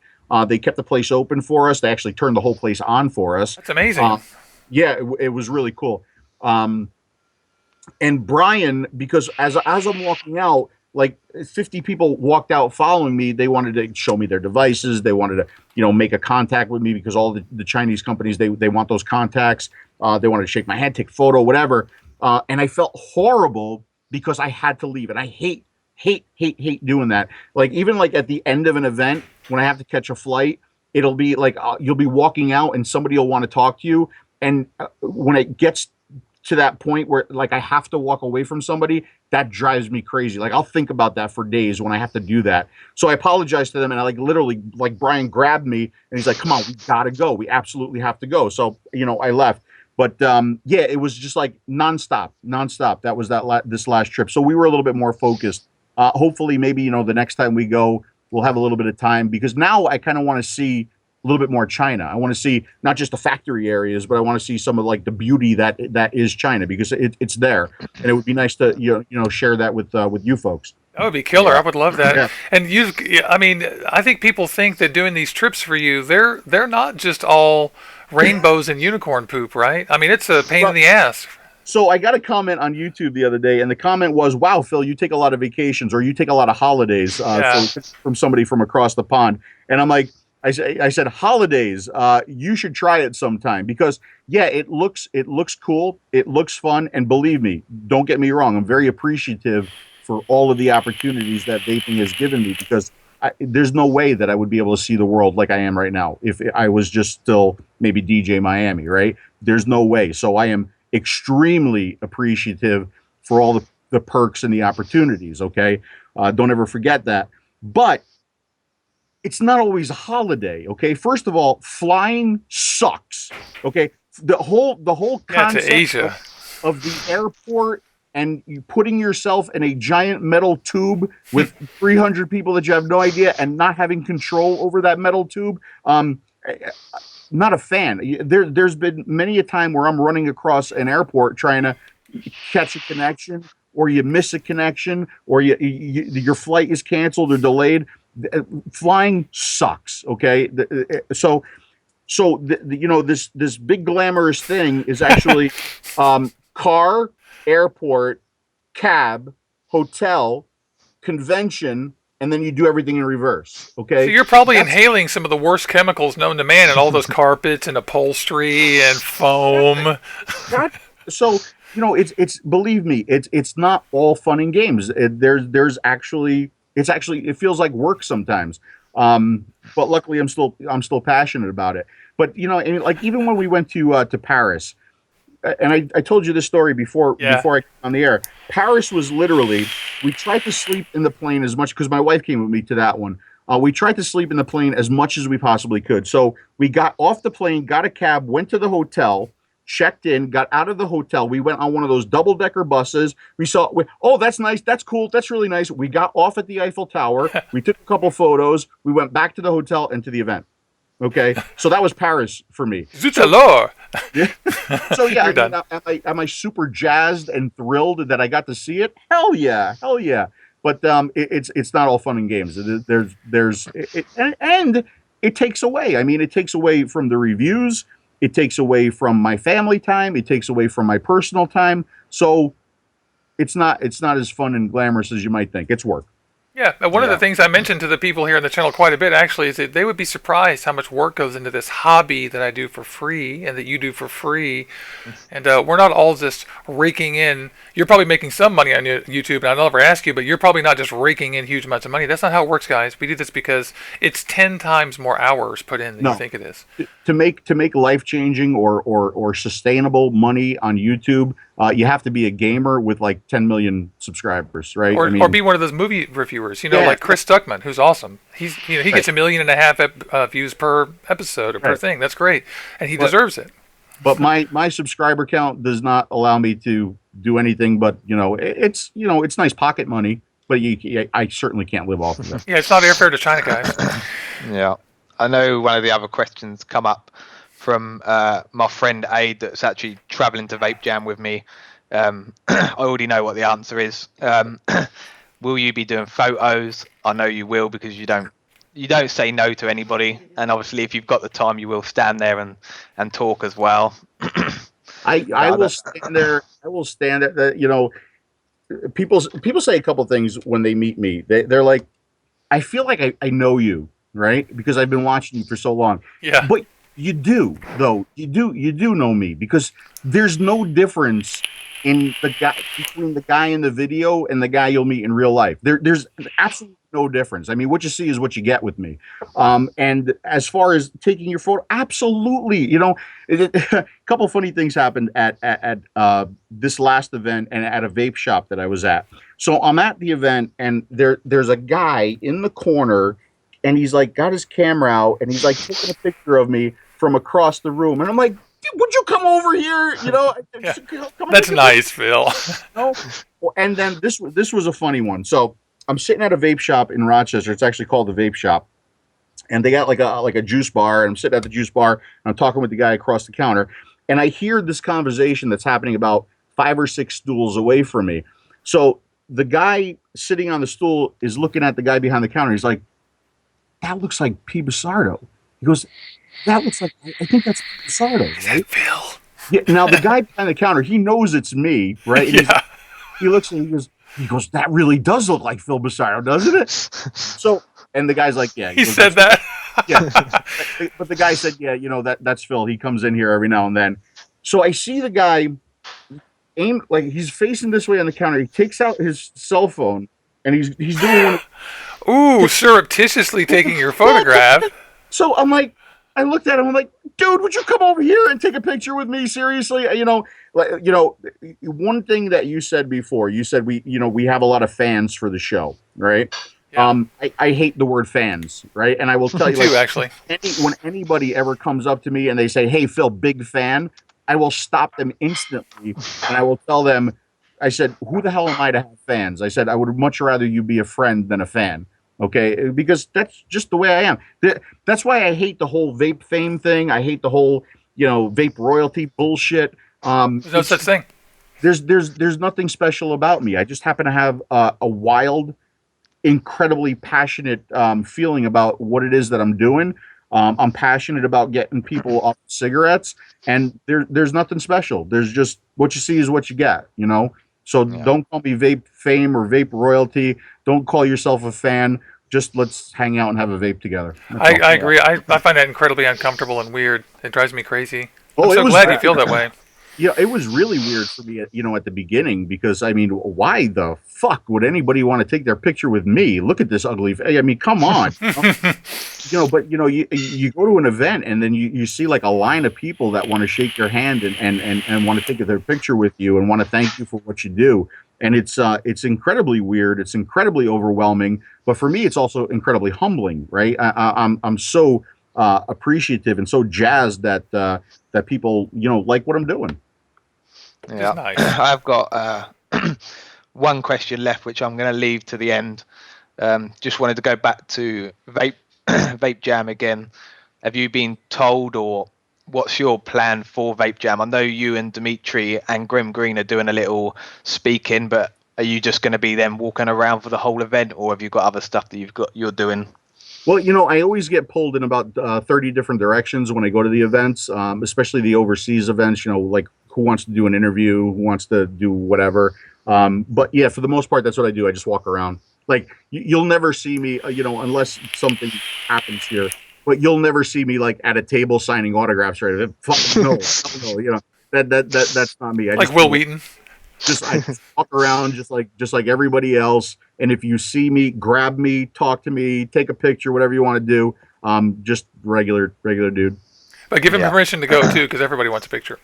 Yeah, Be courteous. hopefully, if we do get the chance and you're not busy, I'd actually love to sit down, because I'm going to be taking my camera and doing a vlog for Vape Jam. So if we get the chance and you're free, hopefully if we can get you, Nick, and Dimitri, and maybe do like a little, I don't know, interview type layout.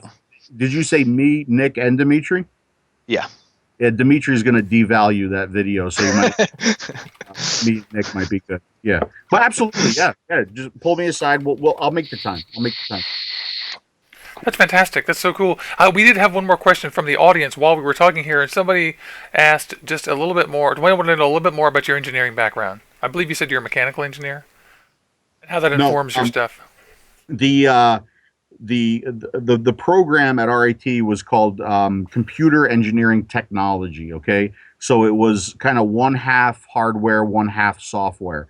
So I got a little bit of programming under my belt. I got a little bit of hardware under my belt. The career has been in speech recognition. Okay, so I do speech recognition design, grammar design, grammar support, testing, tuning. I do technical writing, I do system configuration, and I do some voiceover work as well. That's super cool. I remember when voice recognition first came to being in the 80s and 90s, and how we were like, "What?" I was literally on the forefront of that. Like the first recognizer that I had experience with was like simple yes and no. I mean, that's kind of where it started, and then got more involved with like more complex grammars, natural language stuff. Been to some of the big companies, been to some of the big trade shows, and that's what I do. But it's time for a change. Yeah. Ryan was asking, do you think that they should make a standard length for the 510 pins? Because obviously we've had these issues with hybrid mods and things going on. There should be a lot of standards in vaping, but there are not. Like, yeah, the 510 pin is definitely one of them. Another one of my pet peeves is, there's like 5 different coil materials out there now, and sometimes the only way to know what coil you have is by like looking at the tiny little laser, inscribed, That's maddening. It is maddening. It's so maddening. There needs to be a color-coded system out there, okay?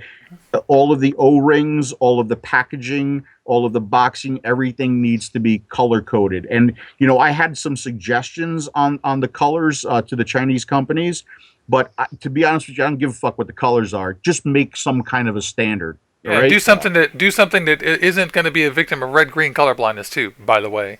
Yeah, I know that's a problem too. So like maybe Not with me.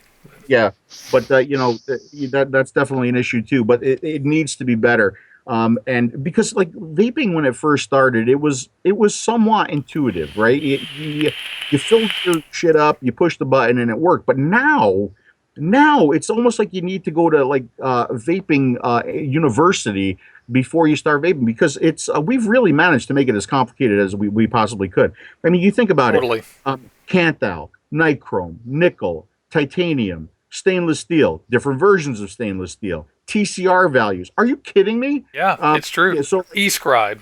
eScribe. So it's so you could make it as easy as you want to make it, but you can really get very, very involved.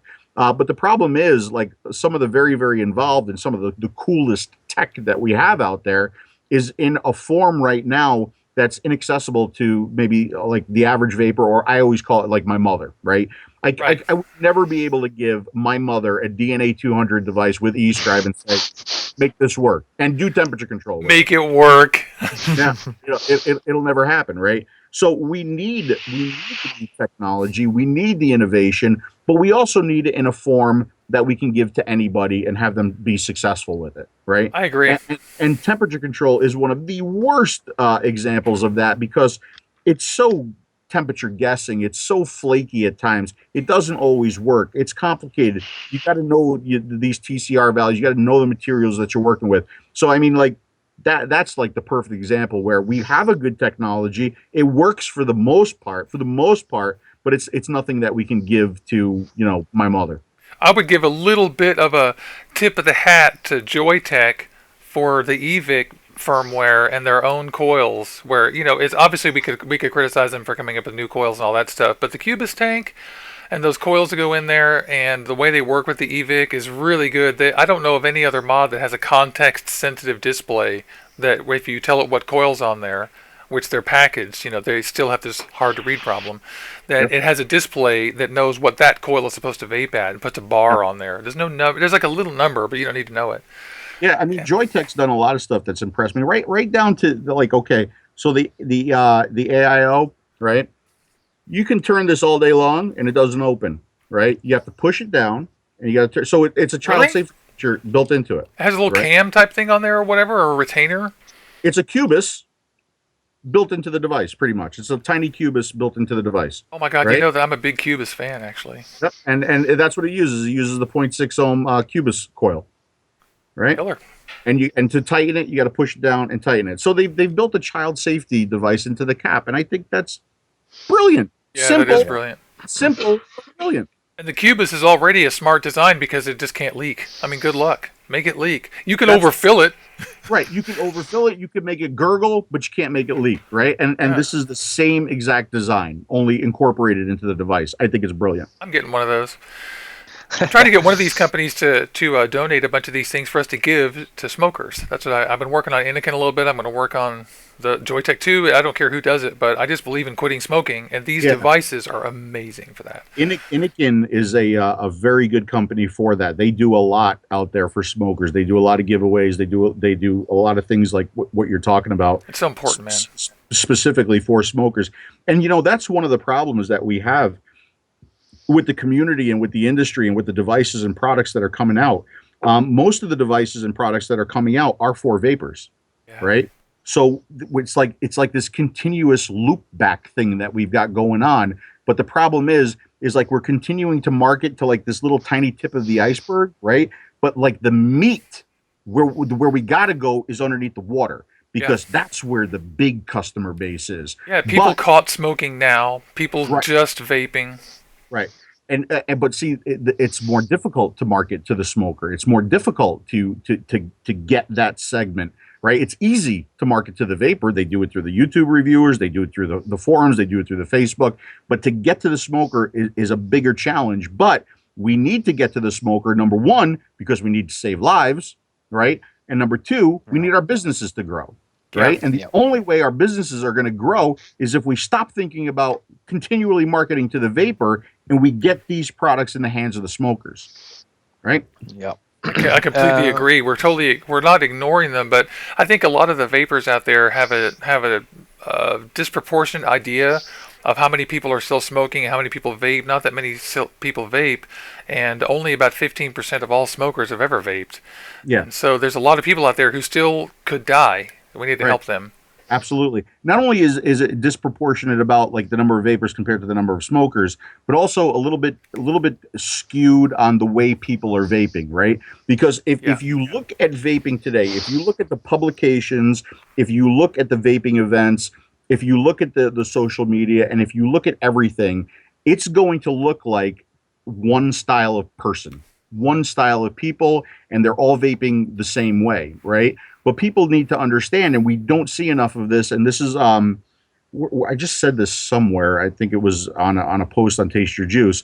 Is people need to understand that there are a lot of different faces of vapors, and it's not just because what you tend to see, you see the enthusiast, you see the hobbyist, you see those people who are passionate about vaping, you see those people that are passionate about blowing clouds. That's what you see. So the perception is that's what vaping is, but it's not. It's not just that. It's my mother, it's my wife, it's the professional. It's all walks of life, right? So Yeah. people they need to not fear what they see, but understand that it's just a segment. That segment may not jive with how you dress or how you act, but a lot of people vape, and we need to see a lot of people vaping.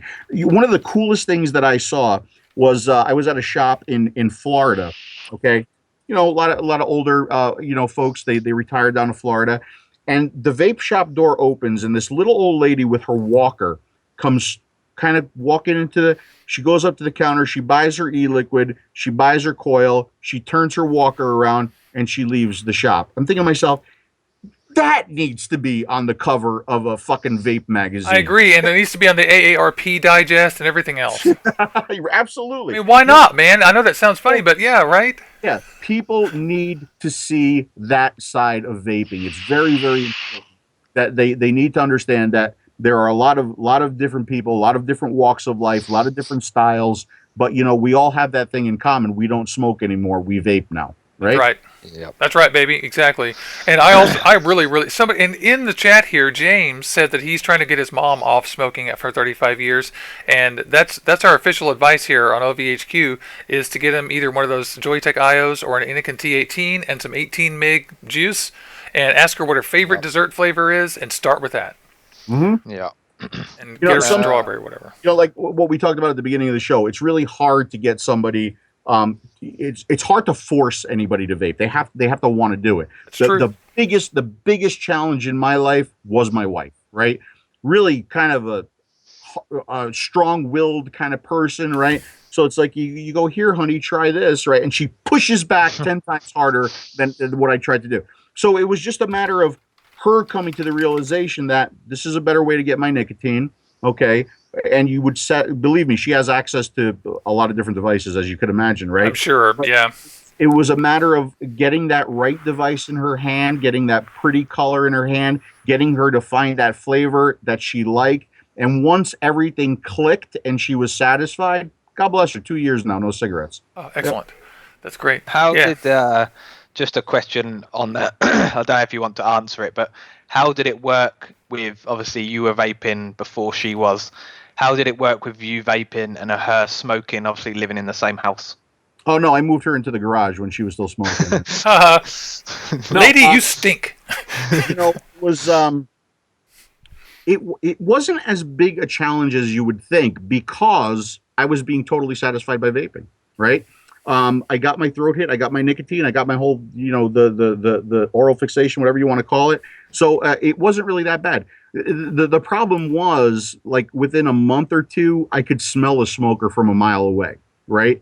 Just like it was so strong. So yeah, I dealt with it. I loved her. I'm not gonna like throw her out, but it was a little bit of a challenge. But she tried to be respectful. She tried to smoke outside as much as she could. But I wasn't gonna say, hey, you need to stop, because I know how hard it was for me, all those years, right? Yeah. Yeah. And the mental part of it is probably the most important part. The physical part of it you can treat with vaping. And I always try to remind people that you're trying to do both things. The reason you vape and get on that right away is that the vaping, you don't realize this when you're addicted to nicotine, but you're only addicted to the nicotine, not the smoking. The oral part of it, nicotine will help with that, and you'll eventually transfer that. And then you can decide whether to quit vaping or whatever later. You can still quit vaping. None of us are going to be upset. Phil, you going to be mad if someone quits vaping? No, that's not the point. The point is we don't want to die of cancer. Yeah, congratulations. We don't want to die of cancer. That's all. That's all we want. Is for you not to die of cancer. So, guys, I know we could chat forever with Phil, and I'm sure people would watch it, but I'm sure Phil's busy. We've got a few little questions that I just wanted to get through. Ask the questions. If you guys got the time, ask the questions. I'm enjoying this. Okay, good. I'm glad. We're going to end, by the way, with what's the future of vaping. That's going to be the very last question. So that's cool. I'm sorry, go on. That's pretty much what the question is. Mine's like a two-parter. But one of the questions, I don't know if you even want to speak about it, but what's your thoughts on Evolve's lawsuit with Joytech? Yeah, sure. Forgot about that.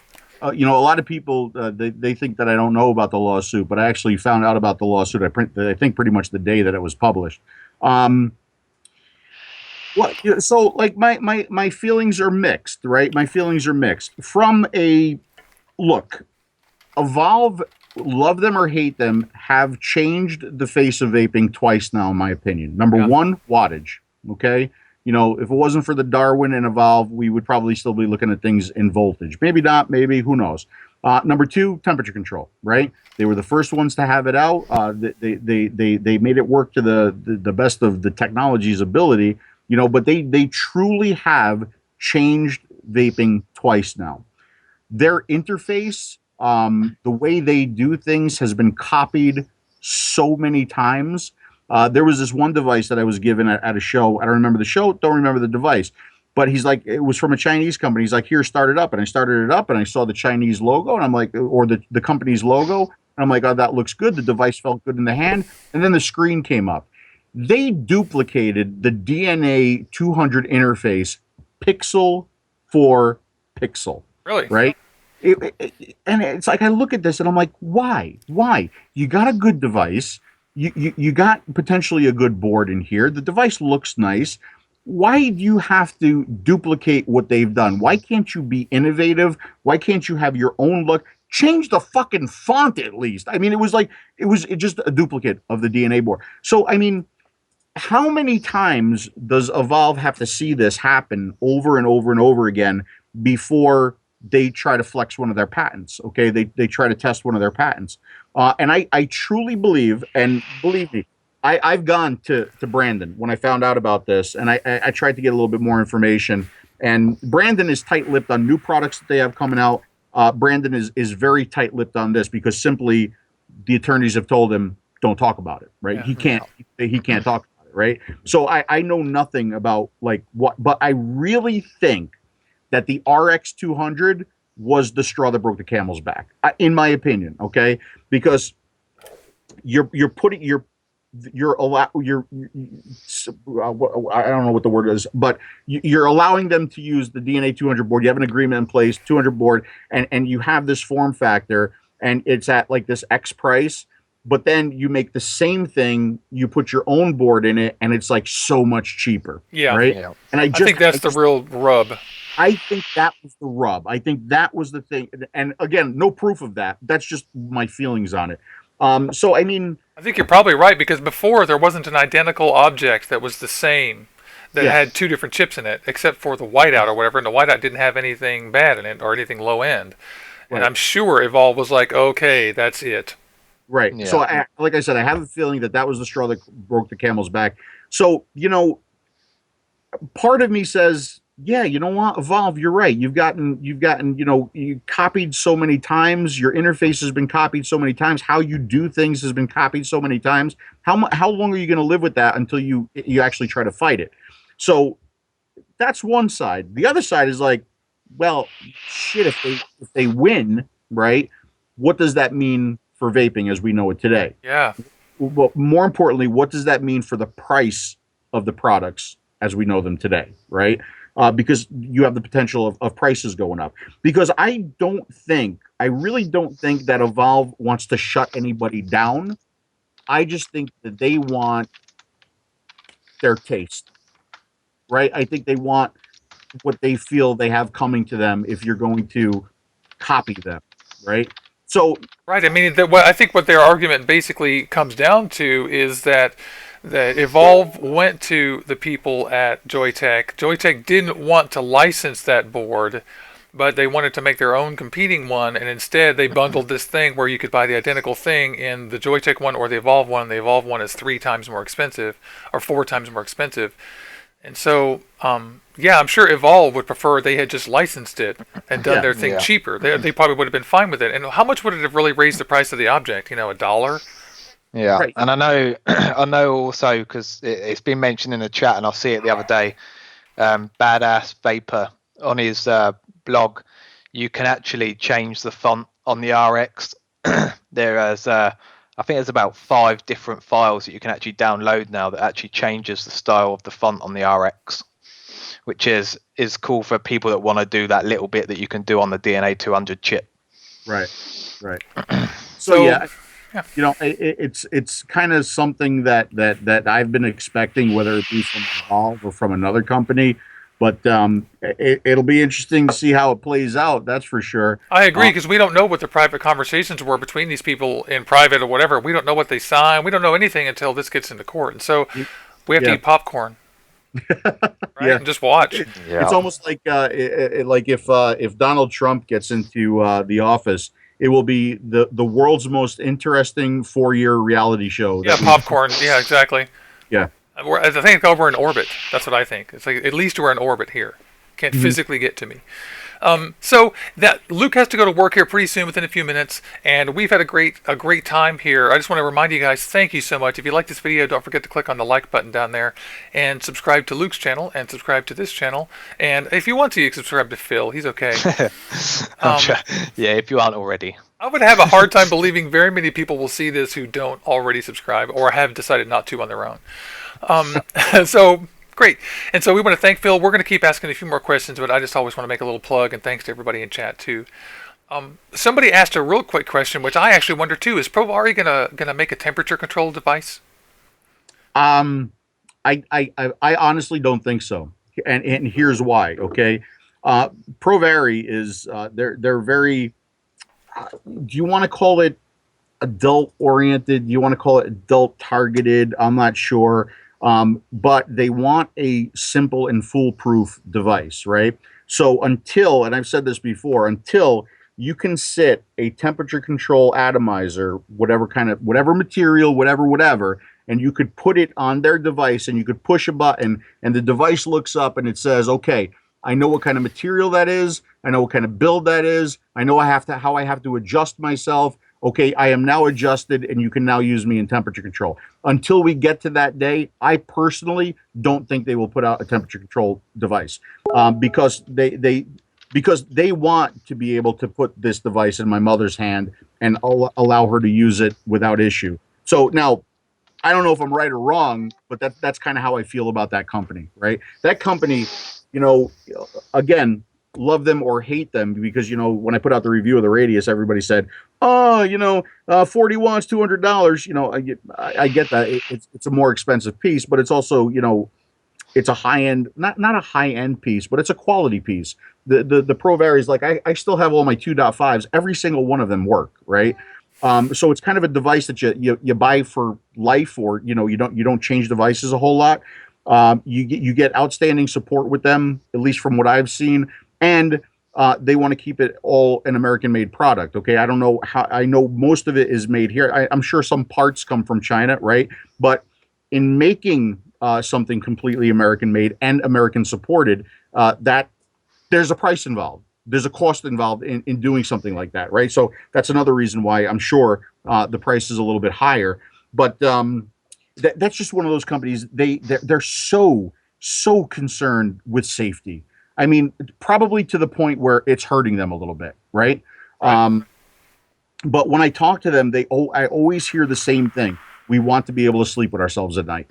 We know the market that we want to be. We know our target audience, and we want to be able to sleep with ourselves at night. And you know what? I respect that. One of the principal tenets of a good business is knowing what your own capabilities are and working to your own strengths too. So if they have a guiding light, that's fine. And so it sounds like the short answer is maybe, but only if they can do it right. If they could make it foolproof, if they could make it, less, hands-on adjustments to get it to work the right way, I think they would think about something. So we're going to ask the future vaping question, but I have one quick one, and see if you can do this in 2 sentences. Ceramic coils, yes or no? So the C cell, I was kind of impressed with it. I haven't changed how I vape. I still vape, wires and not ceramics. But I haven't really tried enough of ceramics to get a firm opinion on them. The Altus, I didn't like that at all with that chip in it. I haven't looked at it fully yet, but my limited experience, I'm not a fan of it. So is there potential there? I think so. Yeah. But time will tell on the ceramics. That's what I think too, is kind of wait and see. So, and we've also had one thing that's been asked since we started the show, if you could show your top hat mod. All right, let me get it. It's right over there. Let me get it. All right. And so we'll take this chance just to say thank you to all you guys. And we've said thanks to Phil 1,000 times, and he's aware that all of you are really grateful that he's on the show. And we want to thank him, and we want to thank all of you guys for tuning in. We're going to ask him to look in the future here. Okay, let's see it.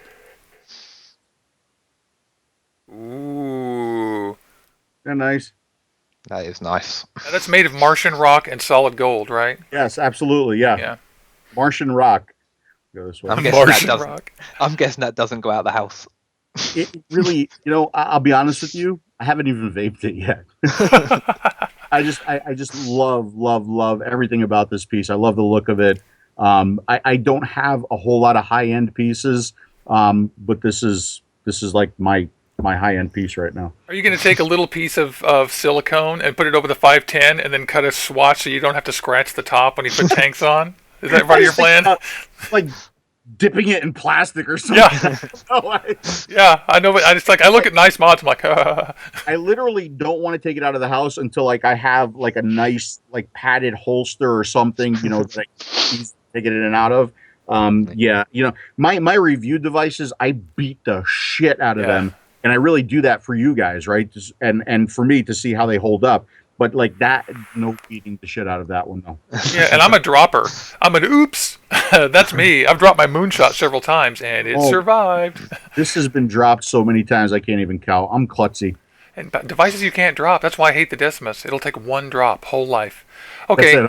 Yeah. Anyway, that's my stab at Praxis. Okay, so Luke, you want to ask our big final question? First of all, Phil, thank you so much for doing My this. pleasure. Yes. It's been such a blast.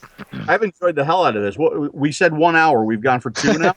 Yeah, that's killer. Almost 2. Yeah. So the last final question is: where do you see vaping in the next 5 to 10 years, and what needs to happen to make vaping more mainstream and acceptable to the smoker and non-smoker? I love the final question, and my best answer on the final question is I don't know. Because we really don't know. We don't know what all of these regulations are going to do to us. We don't know, which companies are going to survive, which companies aren't going to survive. I have a feeling, Dimitri gave a really good talk in China. And the talk was basically what these regulations could mean to those companies there. And it was kind of like the worst case scenario based on all of the information that he's gathered, based on the documents from the FDA, the pre-market application stuff that's leaked. And even I watched the presentation, and I was like, we're fucked, because it's eye-opening. It really is eye-opening how difficult this can get. So I hope with everything that I have that these regulations because no industry needs regulations more than our industry does. I'll admit that, right? But it needs to be done in a way that's fair, that companies can continue to survive and to compete. That it doesn't just limit us to the big tobacco companies that have the money to support these regulations and have the infrastructure and the attorneys to continue to work and fill out all of these forms and ridiculousness that it may take. But I think in the future you're going to see, especially depending the way the regulations go, you're going to see a lot of e-liquid companies go away because God knows there's a gazillion e-liquid companies out there now. You're going to see a lot of consolidation, between companies, maybe all manufactured under like one umbrella. So, I really don't know. The technology continues to get better. The devices continue to get better. But I've said a couple of times that 2016 is going to be an interesting year because we're going to go in one of two directions, right? We're either going to go in the direction of real innovation, right? Or we're going to go in the direction of gimmicky and Me Too, right? And I see a lot of that because in a way we've hit a bit of a technology wall, right? We may be good enough at some point. What if we are good enough, right? Then what happens? They need to figure out a way to sell you more product, right? So the only way they're going to be able to do that is to be gimmicky, right? Or be Me Too. Like, I got a request to review a color changing atomizer. As you vape it, it changes colors because That's gimmicky, right? To me, that's Yeah. gimmicky. I get tons of requests for Me Too products. It's like the same product that's been done 100 times before, but now this company is jumping on the bandwagon. They want to make their money, so they want to get a review on it because really the reviews are one of the few ways that these companies have to advertise, and I understand that. I get that. So yeah, a lot of gimmicky, a lot of Me Too, and then we're going to go into the world of where I just don't want to play that game. And the perfect example is a company just came to me and they have coming out a new 300-watt box mod. Okay. Now I know a lot of the people that are watching this are like, "Oh, really? What's the company? I want that." Right. But for me, I'm not looking at it. The only reason I wanted to look at the DNA 200 was not because of the 200. It was because of the eScribe. I was fascinated by eScribe and Versatility. what that board could do. But like 300 watts, when is enough going to be enough? I mean, are we really going to have to strap car batteries around us to use our. So yeah, I won't look at a product like that. So yeah, I just hope to see, I personally hope to see continued innovation, originality, creativity, and not only devices for vapors, but devices for smokers as well. I think that's really important.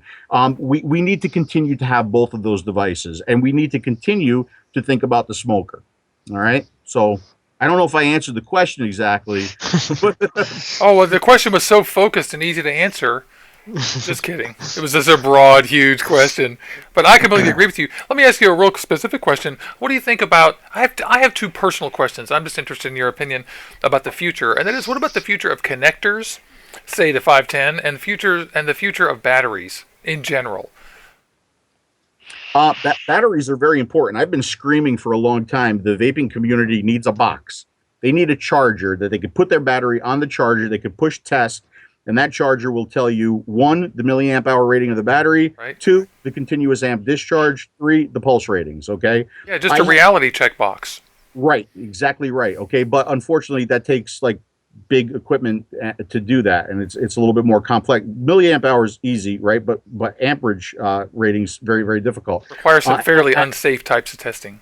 Yes, yeah, exactly. All right. And this third one I have a big pet peeve on, right? And I know there's nothing that I could do about it, but the third one is the pulse ratings, okay? In my humble opinion, anybody looking at pulse ratings on batteries, they're walking too close to the edge of the cliff, okay? And I know it happens all the time, okay? And I know there's nothing that I can do to change it, but for me, I would personally rather you walk 5 feet past or beyond the edge of the cliff than right on the edge, right? So Because yeah, the pulse battery. rating is really a rating of how, when it thinks the battery will fail. And so Mhm. reaching that limit is not a good idea because you're asking for the chemistry in the battery to fail. Is that what you're saying? Yeah, Okay. yeah, exactly. Yeah. Like I said, you're walking too close to the edge, and people that are going by pulse ratings and driving their batteries to the point where they need to look at pulse ratings. Who knows if that rating is accurate? And what Yeah. if you have a battery that was made on a early Monday morning, okay, and it doesn't meet the requirements and the specifications, and you're going on those pulse ratings? It just takes one bad battery to take your teeth out. Okay. And there's a lot of guys out there who have said it will never happen to me, right? But everyone that it's happened to has said that. Yeah, absolutely. And that's a foolish thing to say anyway. Even I have accidentally, in a moment of duress in my life, put my batteries in my Mac backwards. And that I'm not embarrassed by that. I am scared by that in a healthy way, because I'm not arrogant enough to think I'd never make a mistake. But I do tell everybody, be fucking careful. Yeah. And I agree with you. I think, the self encapsulated, regulated mod that does everything and finally works is a holy grail that we're going to get to one day. Yeah. Yeah. Within I, 5 years, certainly. I think we'll get to the point, because like, a lot of people say temperature control, give it whatever. But I think, the potentials of temperature control, if we get to the point where temperature control is accurate, is a wonderful thing, right? Because if we don't dry our coils out or our wicks out, first of all, we prevent the potential of creating the formaldehydes, right? Number one. Emissions, right, they're dangerous. And number two, how cool would it be if e-liquid vendors were able to say, hey, at 400 degrees, you're going to get this from the liquid, Yeah. you're going to get that, and then at 420, you're going to get this from the liquid, and you're going to get that. But by the way, our liquids are only tested to go up to 450 degrees. Anything beyond that, bad things are happening to our liquids. Okay, so the potential for temperature control, once we get accurate, I think is really, really cool. I think I it's agree. really That's cool. That's a very sophisticated idea, but I completely agree with that. That's the kind of idea that can only happen to us if we get a cooperative FDA that protects us, like the British Health Service is trying to protect their vapors, or their right. smokers, Yeah. rather.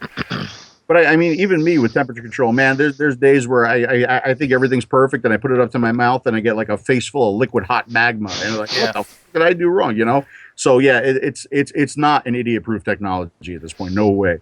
I definitely am going to work on building more and better temperature control coils too, because I like RTAs, and I still am an amateur at building temperature control coils. I've done a few, but I'm especially excited just to keep doing more. And now that you and I have talked about doing spaced coils and it being easier to control, which we theorized that was true, I'm going to do that next week.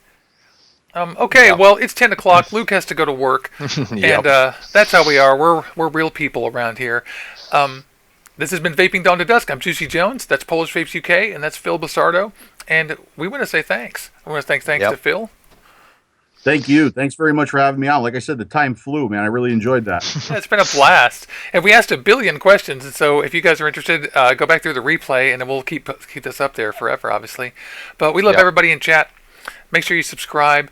You got anything to say parting there, Phil?